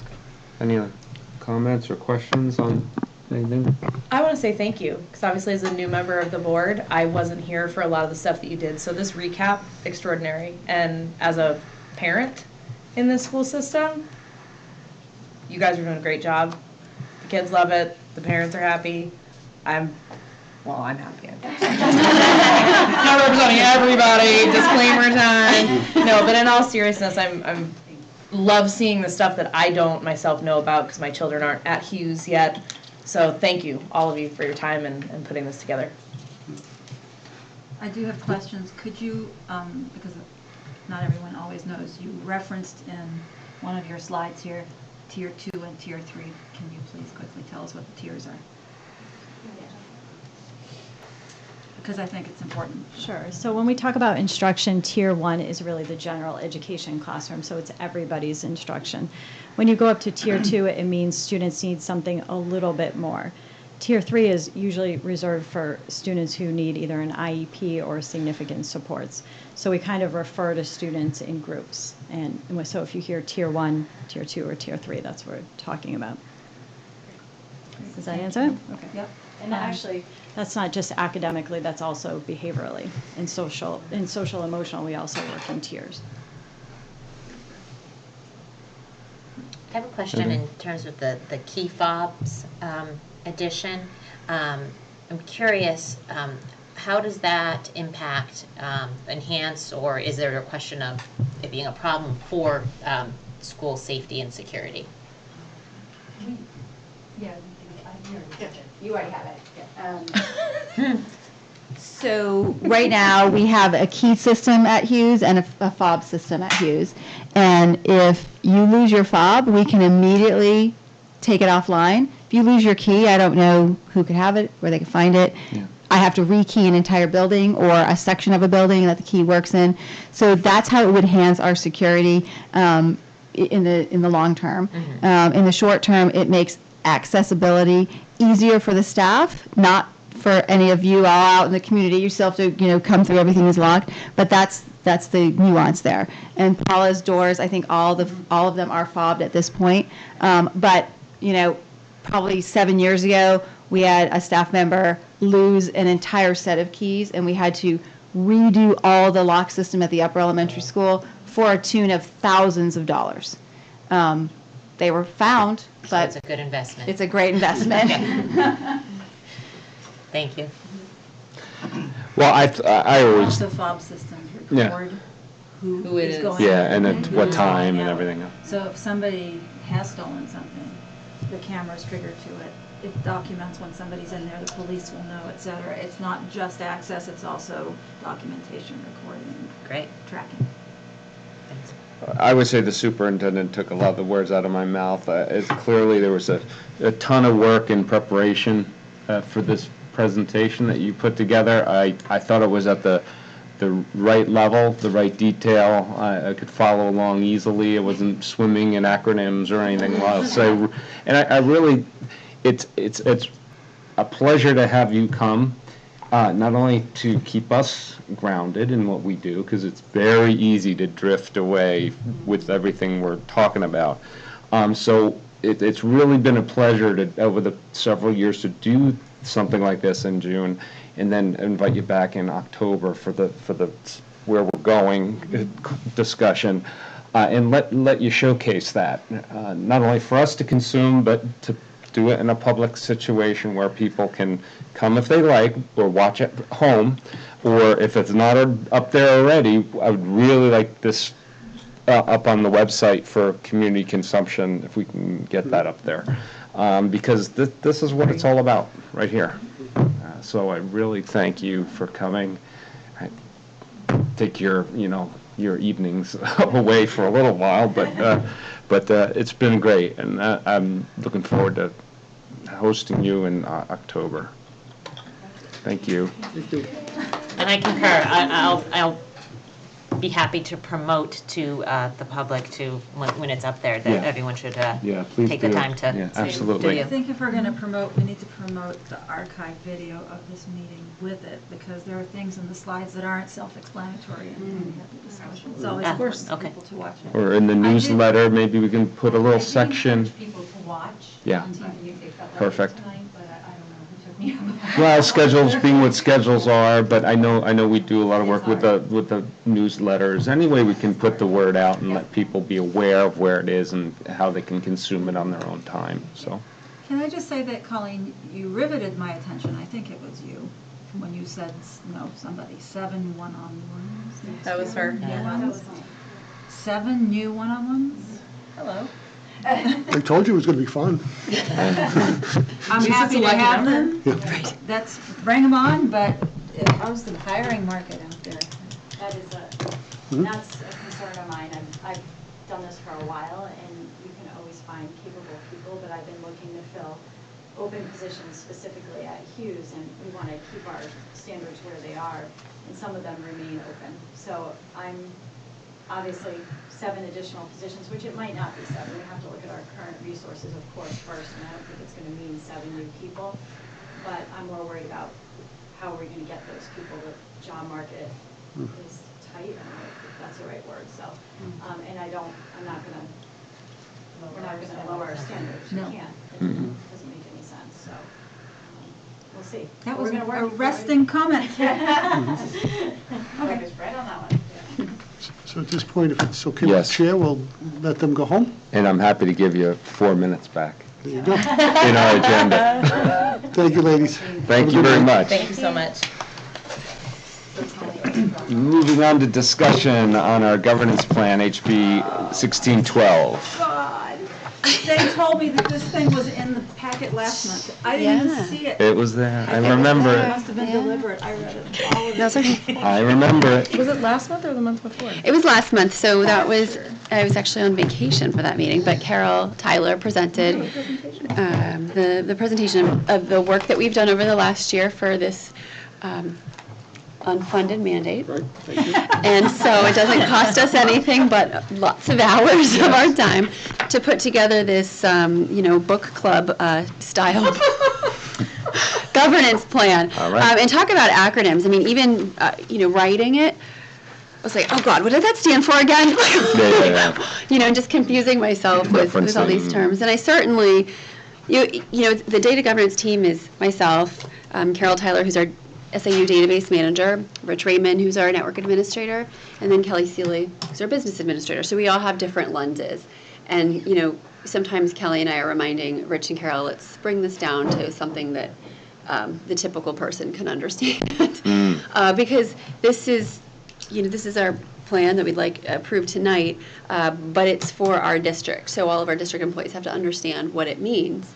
And we've been talking about it for a year. We started training last year. We'll do an additional training every year for all employees, but especially for our new employees, to understand when you're, based on your position, your role in our district, what does that mean for you? Well, you have access to certain amounts of data, and that's a big thing. It's not taken lightly. We don't just share information freely. We don't just upload information to the web. A free trial is never really free. They're sort of taking information because of it. And so, we have protocols for it and understanding what happens when information is leaked. How do we respond as a district? And how does the community know that we're going to respond?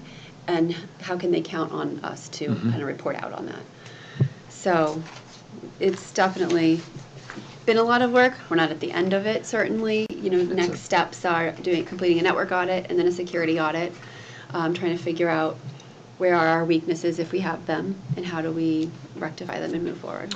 Is this, is the point of, or this vehicle, is it used as a reference, or do people have to like study this and know how to, Well, I mean, it's we're not pretty- going to it's quiz a- anybody on it, certainly. yeah, but it's, I mean, it's big, it's a summarizes lot of information, so.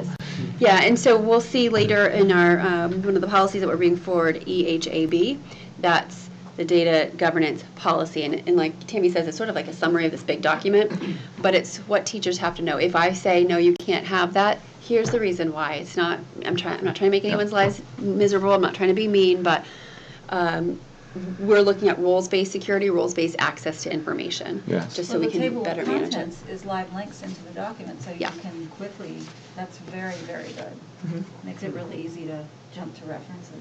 Right, and this will be, once approved in all the districts, it'll be available with those live links on our website. Does our policy reference this document as well? Yes, Okay, great. Can I ask you some questions?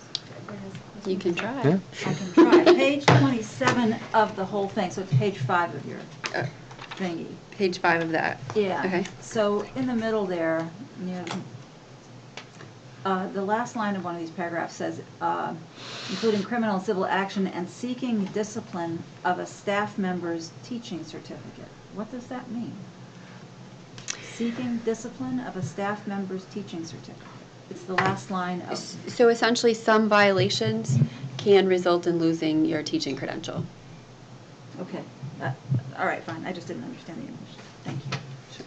How is that, And what is the governance around that? Is there some kind of a, is that an administrative decision based on hearing what the violations were? Or I mean, who does the It sort of invalidating? Right. So that would be the investigator at the DOE. I see. So we would kind of do an investigation here, send our findings off, and then make a final So decision. then they decide if they're going to rescind credentials or something? I see. it's a state level crime. It is. That you're talking about. Right. Interesting. Oh. So is there enough authorized staff to vet all the requests for digital access that this document requires? Well, it's how I spend my Thursday afternoons. So some weeks, we have like 5 requests, and some weeks we have 30 requests that we're vetting every site. And, a site might have been denied, but then 6 months later they changed their privacy policy, and now they're in compliance, so now we're re-vetting.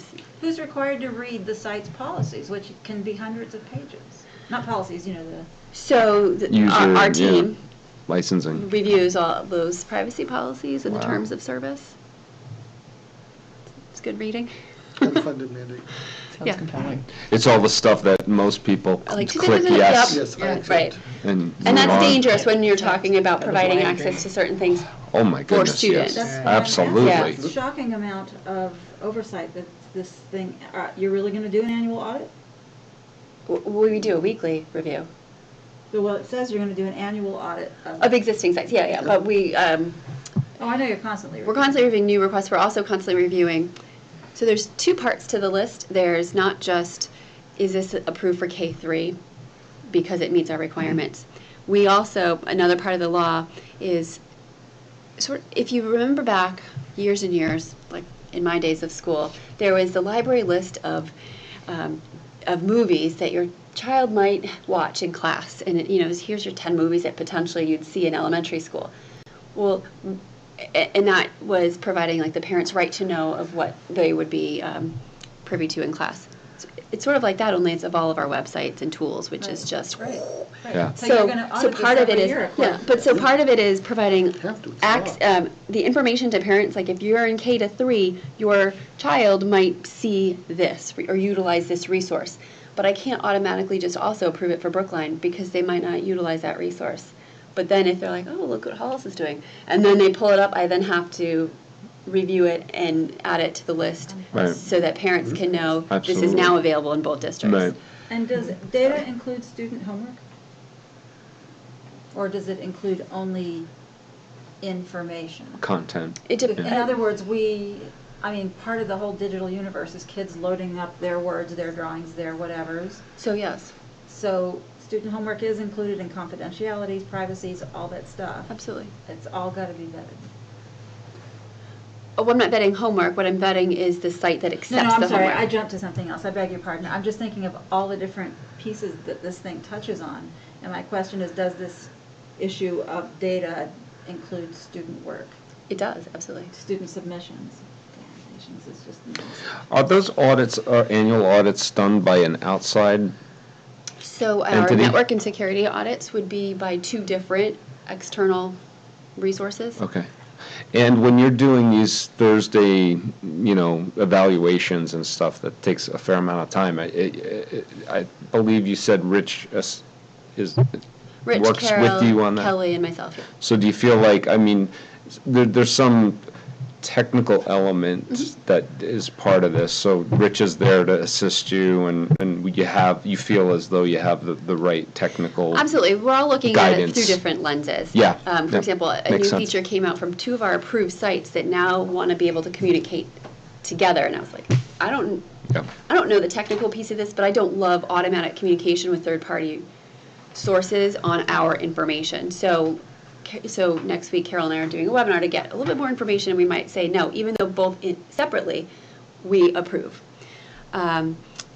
So some of the sources or sites or resources I'm looking at, it might meet the privacy standards, but there's a lot of ads. Like, that's going to be distracting for kids. There's no educational value to this. So I'm looking from a curricular lens. Like, we don't need this. Instead, we have this other resource, and then I might share that with the teacher. Utilize this instead. There's I don't see how this is a benefit. Yeah, at some point, there's some judgment calling having to be, it kind of meets the letter of the governance, but I still don't like it. Right. Because it, maybe something about it maybe speaks to you and says, we're going to pass or something, which is completely within your role. Yeah. So good to know.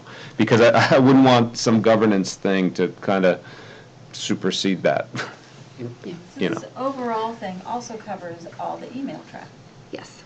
So what about things like our teams where some team, call it Destination Imagination or Robotics or whoever, doesn't use the @sau41.org email? Is that covered by this? Are we liable for that? It sort of depends, but if I'm a parent and I have said that my child is going to participate in this after-school extracurricular thing that's loosely associated but not necessarily a school-sponsored, school-sanctioned club or activity, then I'm sharing my email contact information with the person who's running that, so I've then given permission for that communication to take place. And so that's beyond SAU 41. If it was a You're club, not responsible for that. right? But if it was, let's say co-op, because they have a ton more clubs. Yeah. Let's say I'm the chess club advisor, then I need to utilize the SAU 41 email address. What if you're a hired coach who's not on staff and you set up some other Google-based or any other based email for families, for the families of the participant? Are we responsible for all that under all of this? I mean, that's the co-op, but Sure. don't we have a running club at Hughes or? That's me. That's Her. So do you use an SAU 41 email I system have- to communicate with your In the families? past, and when I coached I was using my Gmail account, I didn't have an SAU one when I was Right. doing cross-country. So are we responsible for that? It depends on if it's school sanctioned or not. Is that school? That one was a tricky one. I'm not sure how we I know, landed it's a on that special one. example, because at one point, it at first was the There was a- PTA, Mhm. and then the PTA couldn't, their liability couldn't cover it. Wasn't enough, right? And then it became, I believe, because there is. I have not corresponded since the initial correspondence with families over email this spring, but it's an interesting and So I'm not important interested observation. in, like, worrying about whether or not you're doing something. Yeah. I'm just curious what our liability Right. is. No, I know, for I'm that just saying kind it's of an interesting stuff. question. Other than It this depends on whether unfunded it's, mandate. right, whether it's school sanctioned or not. So if we are funding a stipend, then we are sanctioning it. So do you have to go creeping and crawling through other people's emails to make, No, I mean, we have filters and such in place to kind of, if things jump out at us, and then sometimes things come to our attention, and then, yes, we have to investigate further, but. So I'm just, as, you know, as I'm processing this and listening to the conversations and even your questions, Tammy, it kind of supports some of the things I'm thinking, and kind of goes back to the comment I made before about technical support and things to do your assessments and things like that. I think I would be interested, and possibly the rest of the board might be, once we get this enacted and we start using it and utilizing it, we'll learn more and understand. I can't help but go back to the fact that it is an unfunded mandate, that I believe there is a significant technical footprint here. There's some technical aspects here that have to be part of the assessment.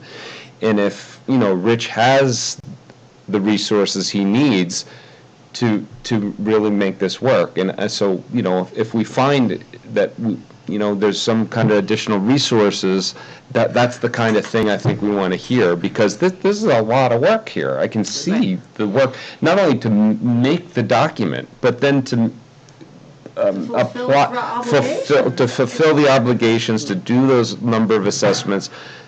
There's probably always, like you said, always requests coming in, because we're always trying to push the envelope educationally and use new tools. So that's going to more requests on you, on your group. Well, if you think back a few years and just take a look at our technology department as an SAU, we moved Carol Tyler into a split position that was co-op and SAU, and then after 1 year it grew even more. So absolutely the needs are changing. We are very thin overall for technology in our district compared to anyone in our any neighbors of ours. And I'm not saying right now that there is a need, but certainly long term I would imagine that there would be a need. I would be very interested in just hearing how things are going with this, and as we move into our budgeting processes.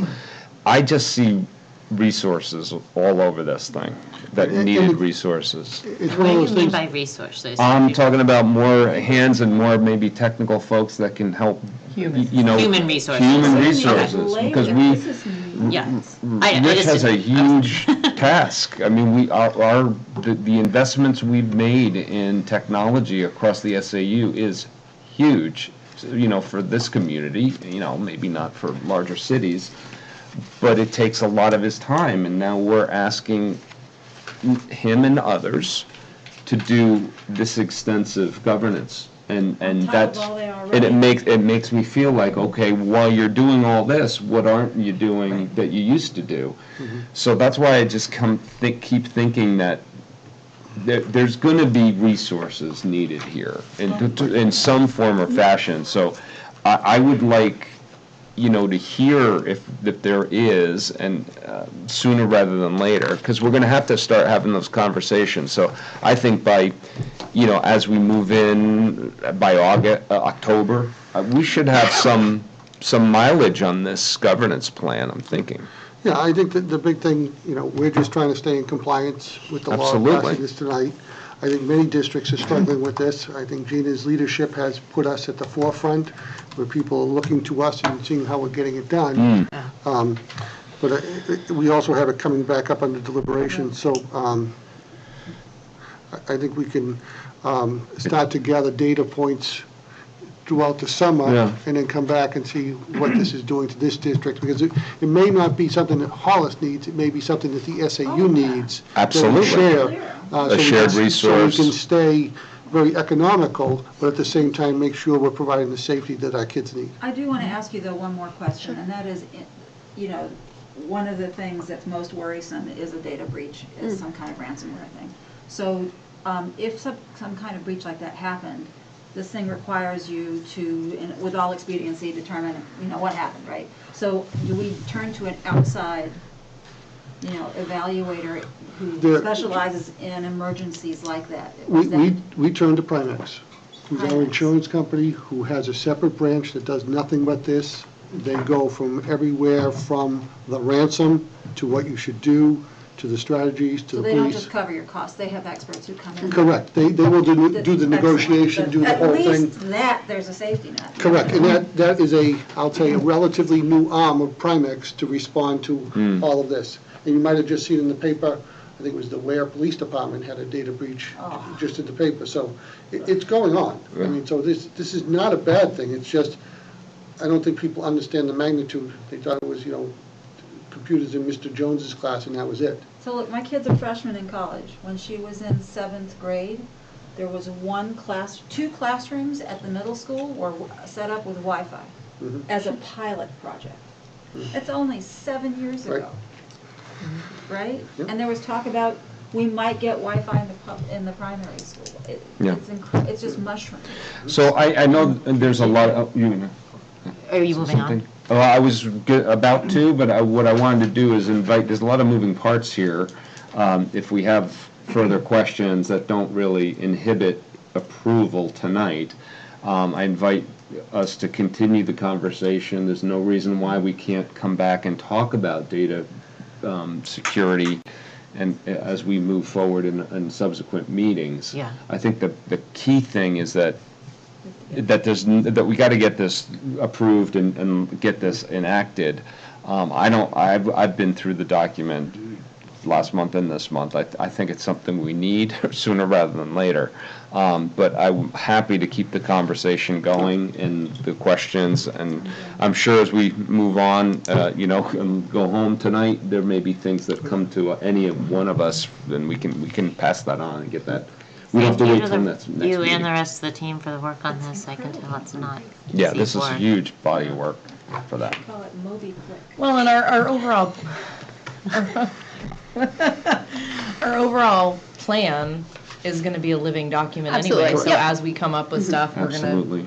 we're gonna discover things. In a couple of years, there's gonna be some other new technology that we're gonna have to be governing. Yes. Yeah. I mean, we've got a 5th grader teaching the teachers how to use tech. That was just cool. That's the greatest That thing. was just amazing. Really cool. Okay, if there'd be no objections, I'd like to go forward to the revenue and expense update. That's another thing. Why do you say that, Tammy? Life is nice. So with the revenue expenses, we're closing out the year. We got 1 month left.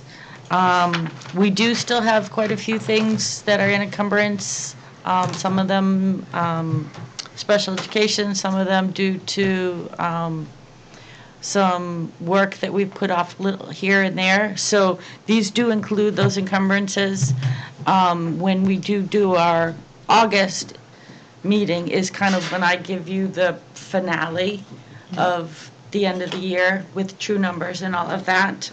It will be previous to an audit, but the auditors will be there in August, so they'll be as close as possible to them. But as of where we stand right now, we are looking at an unreserved fund of $277,657.40 with the ability to fund the 3 trusts that were voted on, with the rest of the retained fund, which Hollis normally does the 152.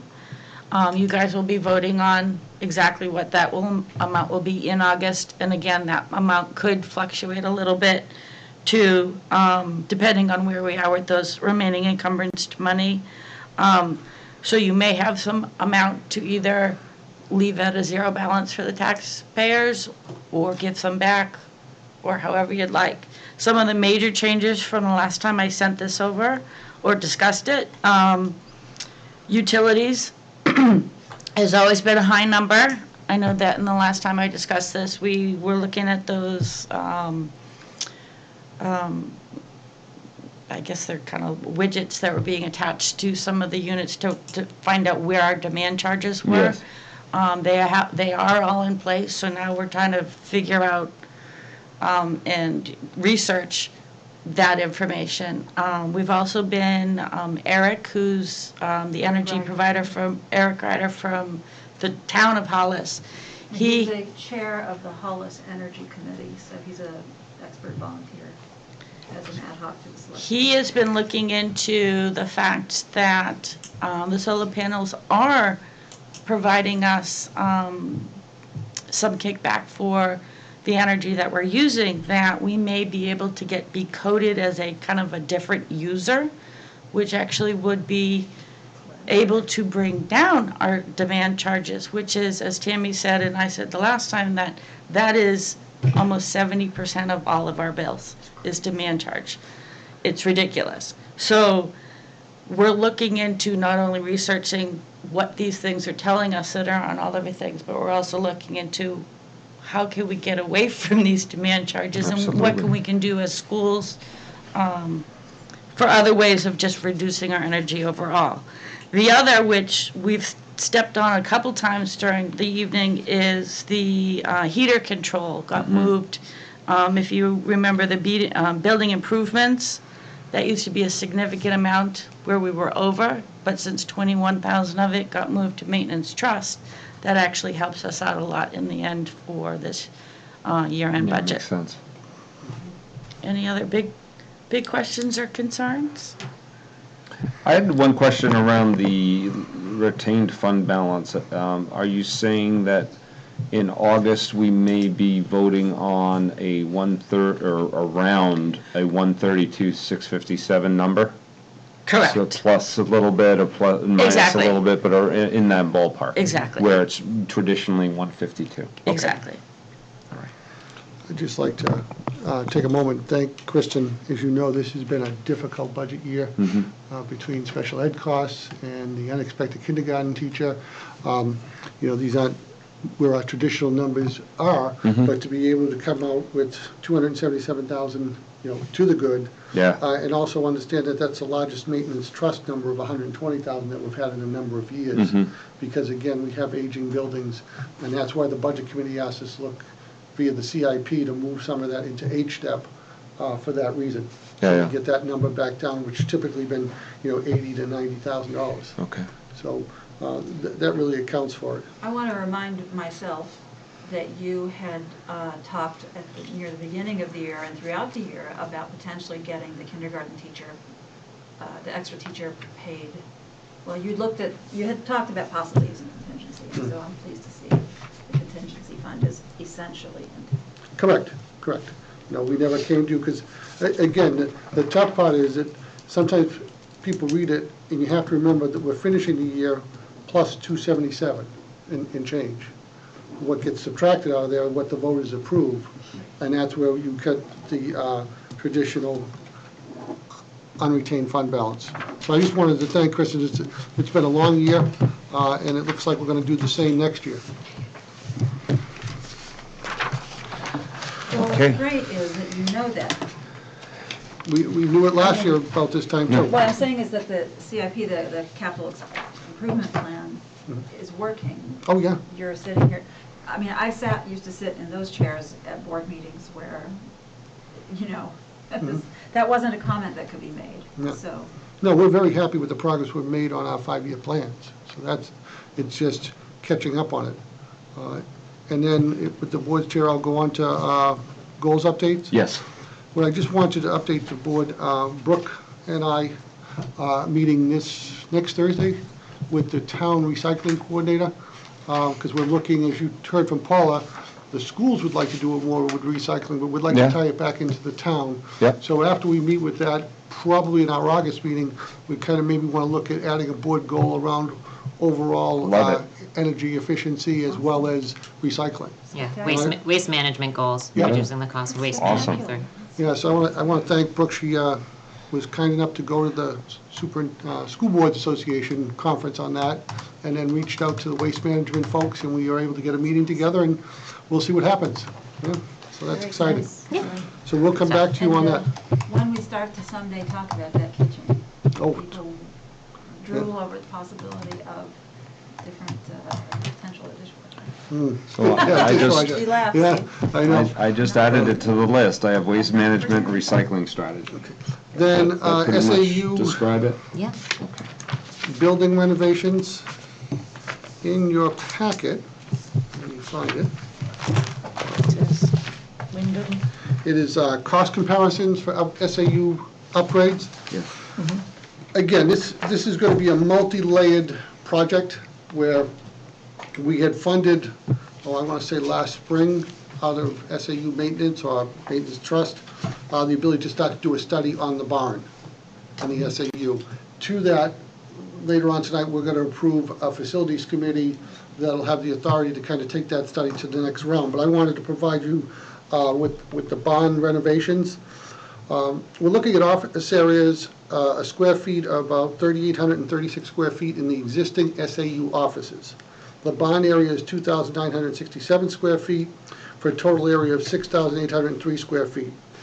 And what we wanted to do is give a series of options. So we looked at minor renovations to the SAU offices, a renovation to the bond, a potential elevator. We're not sure on that. There are code issues that the architect is investigating. It really is based on the overall cost. So when we look at minor renovations, about $100 a square foot to the existing offices, we come up with $383,600. The bond renovation is an estimate of $715,000. The elevator is a placeholder at $115,000 for redoing the SAU at $1,198,600. If we did more of a gut rehab, more movement of walls and things like that in the existing building, we raised it up to $200 per square foot for $767,000. To renovate the bond, the elevator, that all stays the same in each scenario. That puts it at $1,582,000. A gut rehab of the existing offices and replace would be $1,070,000, and then the barn and the elevator stay the same, so $1,885,000. And then what is that gut existing offices and replace EII? What L? What does that entail? that is if you demolish the L and put in a new two-story on the left-hand side. So if we're looking at the farmhouse, Yes. there's 2 stories on the right. Yes. And then it's kind of 1 story to the left. Right. If we were to raise that to 2 stories and have the whole barn come through on both floors. Okay. Okay, so that's scenario 3. Interesting. Scenario 4 is to demolish the office, so just take down the existing SAU farmhouse for $30,000, do site work, put up a new office building the same size for $1,150,000, renovate the barn, do the elevator, you come to $2,070,000. And these last 2 scenarios were asked specifically by the budget committee about knocking down versus rebuilding, because sometimes people think it's easier to come in and knock down. So we wanted to give concrete numbers. And then if we demolish everything on the site, that's $35,000 for the demolition, $80,000 for the site work. To do a new office structure of 6,800 square feet, it'd be about $2,040,000. Put your elevator in there, so you have a total of $2,270,000. Now, this is something that the committee will work with and come back to the board and the budget committee with recommendations, but I just wanted to provide you those 5. Ballpark numbers, yeah. There has to be another cost here, is what do we do with you people when it's knocked down, or when it's renovated? There are bound to be associated costs. Correct. Transition management, yeah. Does somewhere more. Yeah.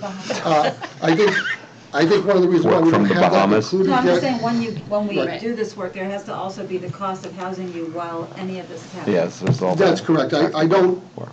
I would struggle from the historical nature of the barn and the SAU building and the property to recommend the ultimate demolition. Well, but Plus even it's- if you don't do that, I mean, anything, there's got to be a cost to dealing with Well, no, the I space mean, while you're while.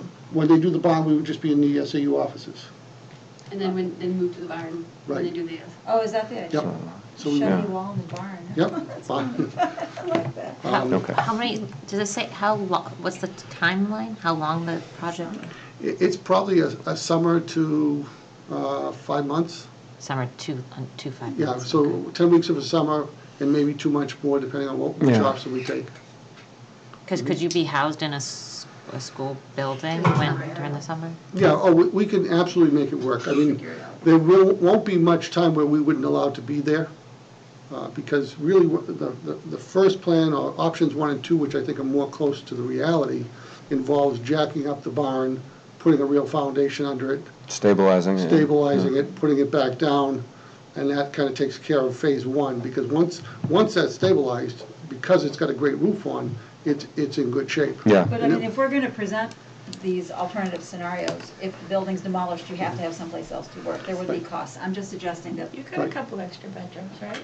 Yeah, right over there. Well, you know, when you really look at the overall numbers, regardless of which option we're looking at, I mean, I think I recall that you need at least $1 million project to even think about a bond, if you're gonna bond anything, because anything at $1 million or less doesn't make sense, because there's a lot of costs associated in getting a bond.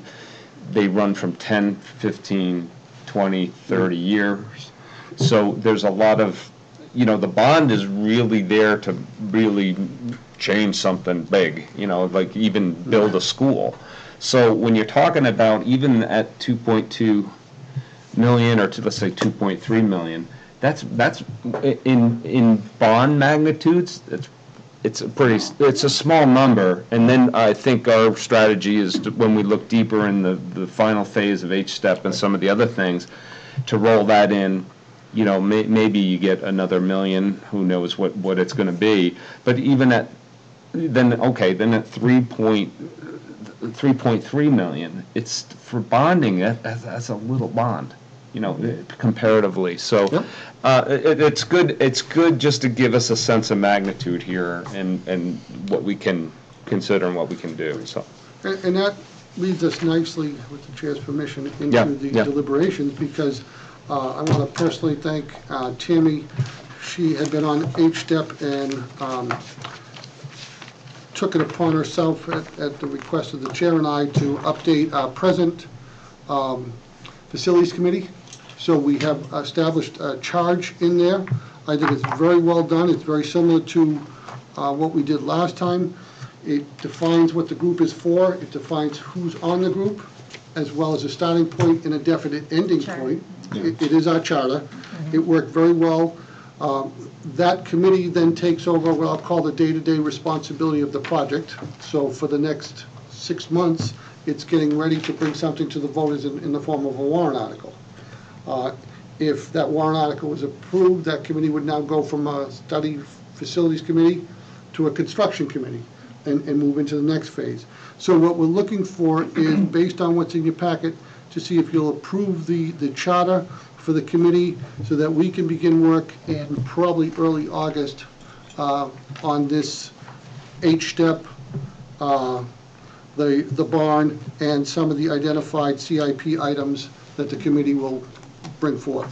All right, so why don't we get this started and to see what action the board will take regarding the proposed charter for the feasibility study of the SAU office and barn, as well as other H-step and capital improvement items identified by the committee. I move to approve the charter of the Hollis School District Facilities Working Group as presented. A second. A discussion on that. I guess I want to go on record as saying this document is there as a public statement. It's a statement to the public of our intentions and our plans for the structure of it. And I think the other thing that's important too, it tries to be explicit as to the charge of the committee. In many instances, committees get really down and deep into the detail, and sometimes you can easily lose track of what you're trying to accomplish, and you start running far afield. So I would say to the committee, when you find yourself in maybe drifting a little bit, you go back to your charge, you know, consult the committee charter, and that should help guide you and give you the compass on how to proceed. Any other questions or concerns? Oh, I had one. I noticed we have a table. We have a table in the charter, and we already have folks identified. Have we heard back from these folks, and they're all on board? Okay. So Eric Reichert and Paul Happy, as Hollis Energy Committee, are currently working on, as Kristen said, on follow-through on the demand charge problem.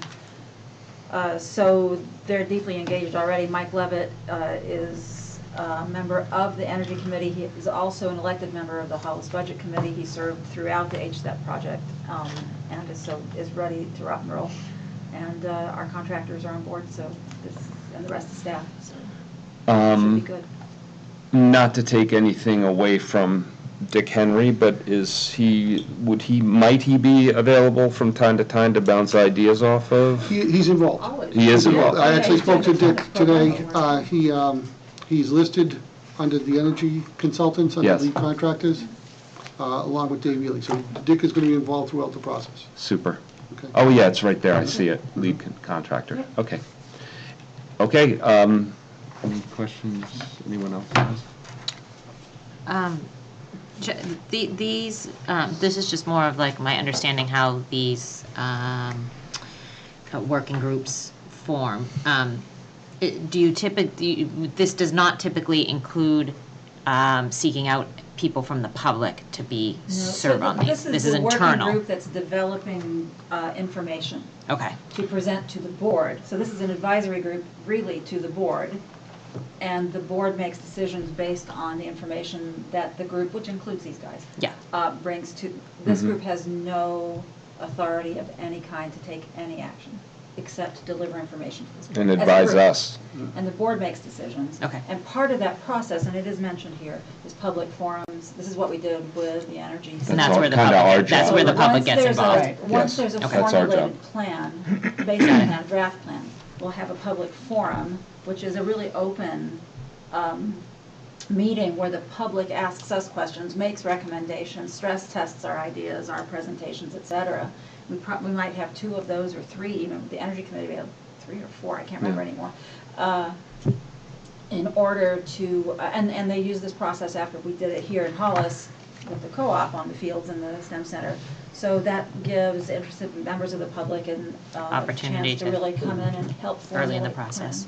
Yeah, great. And then all of that gets posted publicly, so folks who don't come can study it if they want to. Yeah. Thank you. Excuse me. Does that help? Yes. Okay, good. All right, seeing none, we'll go ahead and call the vote on the measure here. All in favor of approving? Thank you. 400.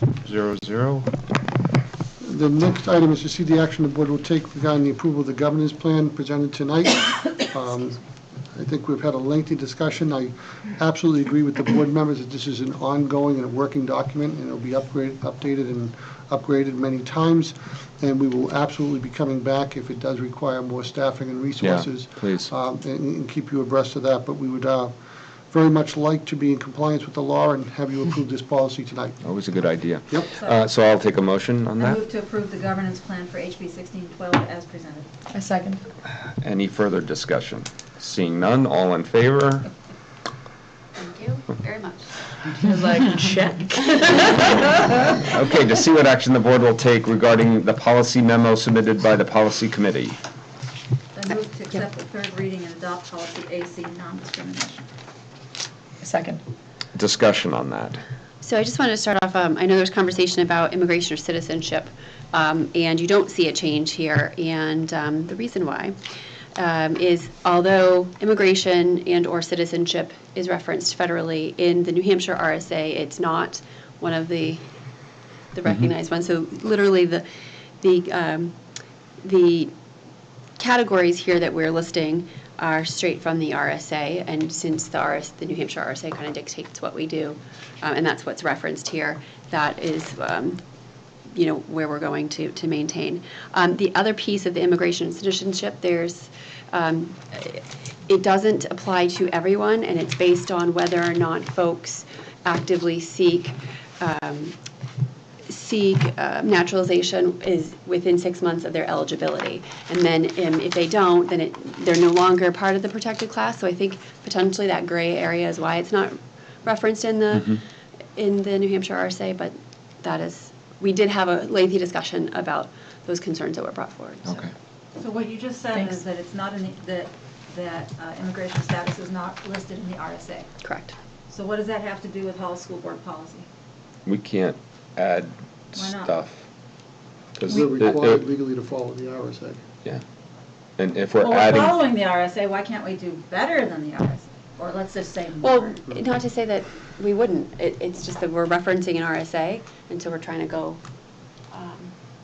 Legal counsel would advise us of not referencing things that are not in RSAs. That's how you get yourself in trouble. expanding Yeah, Expanding the Because scope. on the what nature of the authority RSA. On what authority, what? can you violate the law? How is that violating the law to add Because- something, not to take Because something out? it's not in the law, so it's not, I mean, our legal team has to defend us based on the law. And I think since it's in the federal, that could be handled at the state level, because the state, you can't supersede laws above, like we can't make law that is in violation of RSA. State can't really, my understanding is that. Sometimes the state does make a law that's in violation potentially And with then there's a court federal case. regulations. But then there's a court case, right? And What are you talking yeah, about? that's the process. Right, and the other thing is, not just because it's not listed here doesn't mean that we're actively going to discriminate it against a particular group. Right. We're just trying to have a policy that is consistent with RSA. Well, I think that's bogus, but okay. It does say no discrimination against. It doesn't say who we're going to keep and who we're going to throw out. So it says national origin. Yes, and that came about for the Civil We'll get Rights this in Act place of so they don't go to jail 1964. and then Thank you for discussing it. Any other conversation around this? Seeing none, all in favor on the motion? Okay. Thank you. The GBA Equal Opportunity Employment, you want to make a motion, third and final? Oh, did we do third and final, or did we do third? Tammy, did your motion include adoption? No. What? Did your For motion AC? include adoption? No, it just It was did not. third reading. It was just the, What are you talking about? For I'm sorry, AC. I'm still The dwelling on. motion you just made to accept the reading Oh, That of you the just read. previous I'm one just sorry, was you reading, it this wasn't was, final. second reading, right? So this. No, This is our AC is for third and intended to be and adoption. Right, oh, it doesn't say, I'm sorry, she didn't include and adopt, right? So it does say, we said to accept third reading and adopt Okay, policy AC. perfect. Okay. Okay. so it's adopted. Okay. Thank you, I just couldn't remember if we had said it. Do we want a motion for GBA Equal Opportunity Yes, to accept Employment? the third reading and adopt policy GBA, equal opportunity employment. A second. Discussion. So this is presented to you with no changes from our previous meeting. Basically the same reasoning for the previous one, right? Correct. Yep. Okay, call a vote, all in favor? To accept the second reading of policy JFAB, admission of tuition and non-resident students. Any changes on this one? You need a second. Second. To You make got a it- Oh, second? a second. Discussion. No changes have been made to this Not from the live, first otherwise. reading. No change. No changes. No changes. All in favor? To accept the second reading of policy ABV/GBEC, drug-free workplace. A second. And discussion. No changes are made. Seeing nothing, no other discussion, all in favor? Okay. To accept the second reading of policy ABC/GBED, tobacco products ban use and possession in and on school facilities and grounds. A second. Discussion. Thank you, by the way, for the detail that you gave in the last meeting around this. Okay, no other discussions, seeing none, all in favor? 400. To accept the second reading of policy KDCA, information distribution and display.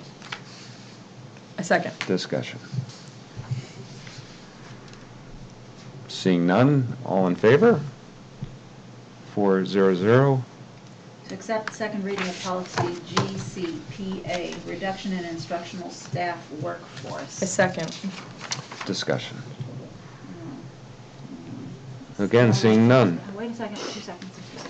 Still seeing none. I thought we only needed 1 second on emotions. Still seeing none. All right, I'm good, thank you. Okay. There were no all- changes, I just want to, because I Yes. wasn't here at the last meeting, I wanted to identify that I did add that bold statement, because I think sometimes when you have something in the CBA and then a policy, I'm noticing in other districts as well that it's left out of somewhere. So it's referenced here as 10.8, just to try to provide additional clarity. So Okay. 10.8 is the article numbers in the CBA. Yeah. collective bargaining agreement, which, by the way, all those CBAs are listed for all the districts on our website. They're Yep. public, so you can Right. Seeing no other discussion, all in favor? 400.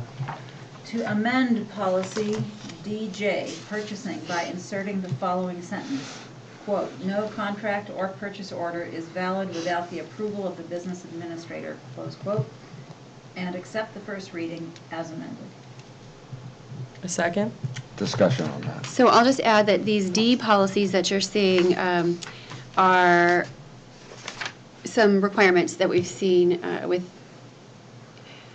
that some districts don't have in place. We don't have all of them in place. But for folks who are receiving federal funds, which we do, some of our title funds and IDEA money, we're now getting audited, and we need to make sure that these are up to snuff. So by one of the pieces of DJ that we didn't have is that we had to identify the one person that makes the final decision on all purchase orders. So we're just adding that one line so that we're in compliance if we were to be audited. Gotcha. Who else gets eyes on that besides the business administrator? Just? Oh, the principal. There's like a trail, but that's by the a time it buck gets to stops here Kelly, person. yes. I mean, it's probably been 9 times before Kelly's going to say yes or no. Yeah. Gotcha. And you get to see it too. Well, I mean, Right. Yep. that part. Special folk over here. Yep. No, but in terms of the expert authorization of these expenditures, right? Yeah, Yeah. yeah. I always assume there's a hierarchy, Mhm. but I always curious what it is. Good to ask. Absolutely. Do we need to vote? Vote yes. Okay, call on the vote, all in favor? 400. To accept the first reading of policy BJB, purchasing procedures. A second. Any discussion on that? Yes. So this is a brand new one. Once again, one of those ones that we need to make sure that we're in compliance. It's pretty basic. What was your? I was going to be upset with the word price. The second sentence says, "Purchasing procedures will be designed to avoid assumption of risk and to ensure the best possible price for the desired products and services." So, typical government, you have to take the lowest bid regardless, which can end up being the poorest choice. So I'd like a different word than price. I'd like the word value, the best possible value. Good point. Because we often find that the lowest bid comes with a lot of handicaps, and the highest bid is usually nonsense, and somewhere in the middle is a well-vetted. Is a value decision. Is that acceptable? Yep, we'll bring it back for Makes the sense second, to we'll me. change that for second reading. And Yeah, we can and accept that- it would be first. acceptable with the compliance? Yes. Yep. Interesting, yeah, good point, Tammy. Any other questions or comments? Seeing none, all in favor for first reading? Thank you. 400. To amend as suggested and accept the first reading of policy EHAB, data governance and security, as amended. So I will. Oh, I'm sorry, I didn't tell you what the amendments are. Yeah, we need to know that. So, given its first EHAB, data governance and security, given its first reading, the following amendments were offered. Page 2, number 2, last sentence, delete will. Page 3, second paragraph, insert a period at the end. And on that basis, the motion is to amend as suggested and accept the first reading of policy EHAB, data governance and security, as amended. Okay.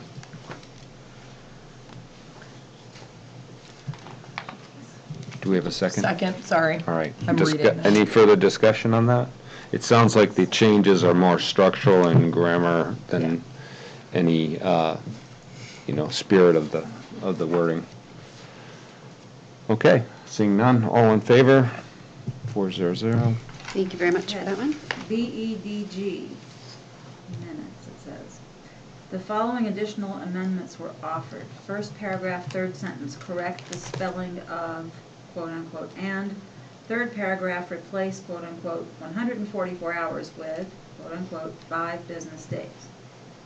So I move to amend as suggested and accept the first reading of policy BEDG minutes as amended. A second. Discussion, does that mean it's going to move to second reading after this passes? Okay, thank you. Any other comments, questions? Seeing none, all in favor? 400. BEDH, public participation at board meetings. The following amendment was offered under Rules of Order, number 1, first sentence, correct duplication of the word "the." So I move to amend as suggested and accept the first reading of policy BEDH, public participation at board meetings, as amended. A second. Any further discussion? So I'll just add to this. You'll see there's quite a bit of new information. In fact, there's it's really just like a select all and then replace with a new language. Yeah. And it's nothing that we don't already do, but it just more clearly articulates what it is that we do. And so we felt it was wise to have all that information in the policy. All right, seeing no other discussion, all in favor? Okay. Thank you very much. First reading? Okay, well, I guess we'll move forward. Yes, now we're just going to formally go through what we did during the public hearing for the Maintenance Trust, the SAU Trust, and the Water Trust. So I'm looking to see what action the board will take regarding the administration's recommendation regarding the Maintenance Trust. So there's a summary of the material here of all the costs. So I'd like to, may I say, I move to authorize the expenditure of an amount not to exceed $151,220 from the school building maintenance expendable trust fund for the purchase of the maintenance items identified during the public hearing, without reading all this material. Correct. Right. Yes. All right, Yes. great. Was that your official That's motion? my- I second that official motion. Any further discussion? Seeing none, all in favor? 400. To see what action the board will take regarding the administration's recommendation regarding the SAU Trust. I move to authorize the expenditure of an amount not to exceed $20,000 from the Forlund Lane and Associated Structures Expendable Trust Fund to cover the cost of security, landscaping, and painting items as detailed during the public hearing. A second. Discussion on that. Seeing none, all in favor? 400. And to see what action the board will take regarding the administration's recommendation regarding the Water Trust Fund. I move to authorize the expenditure of $5,051.34 from the Hollis School District Water System Expendable Trust Fund to cover the cost of emergency service and repairs to the water system at the Rocky Pond Road location performed in January and March of 2019. A second. Any discussion? Seeing none, all in favor? 400. Thank you very much. And then the last deliberative item is to see what action the board will take to authorize the superintendent to hire, accept resignations, and terminate staff during the summer months. I move to authorize superintendent to hire, accept resignations, and terminate staff during the summer months, beginning at the conclusion of the school board's June meeting, and require notification to the board of such actions. A second. Any discussion? I think our members, do you guys understand what this is about? Jason? Yeah, we talked about it at the So beginning it of the meeting, right? doesn't say, it's kind of incomplete to require notification to the board of such actions. We don't need to add until the September meeting or August meeting, you don't want to? No, because we know we're meeting in August, and that's when my All right. power Good enough. ends. So it ends. We all know. We're back in the seats in August. Yep. Okay, and that's also on the record here as we're discussing it, so. And we'll have an update on the 7 para situation in August. probably. Yes, you'll have it before then. I don't think it's going to be 7, but at the same time, I don't know what the answer is yet.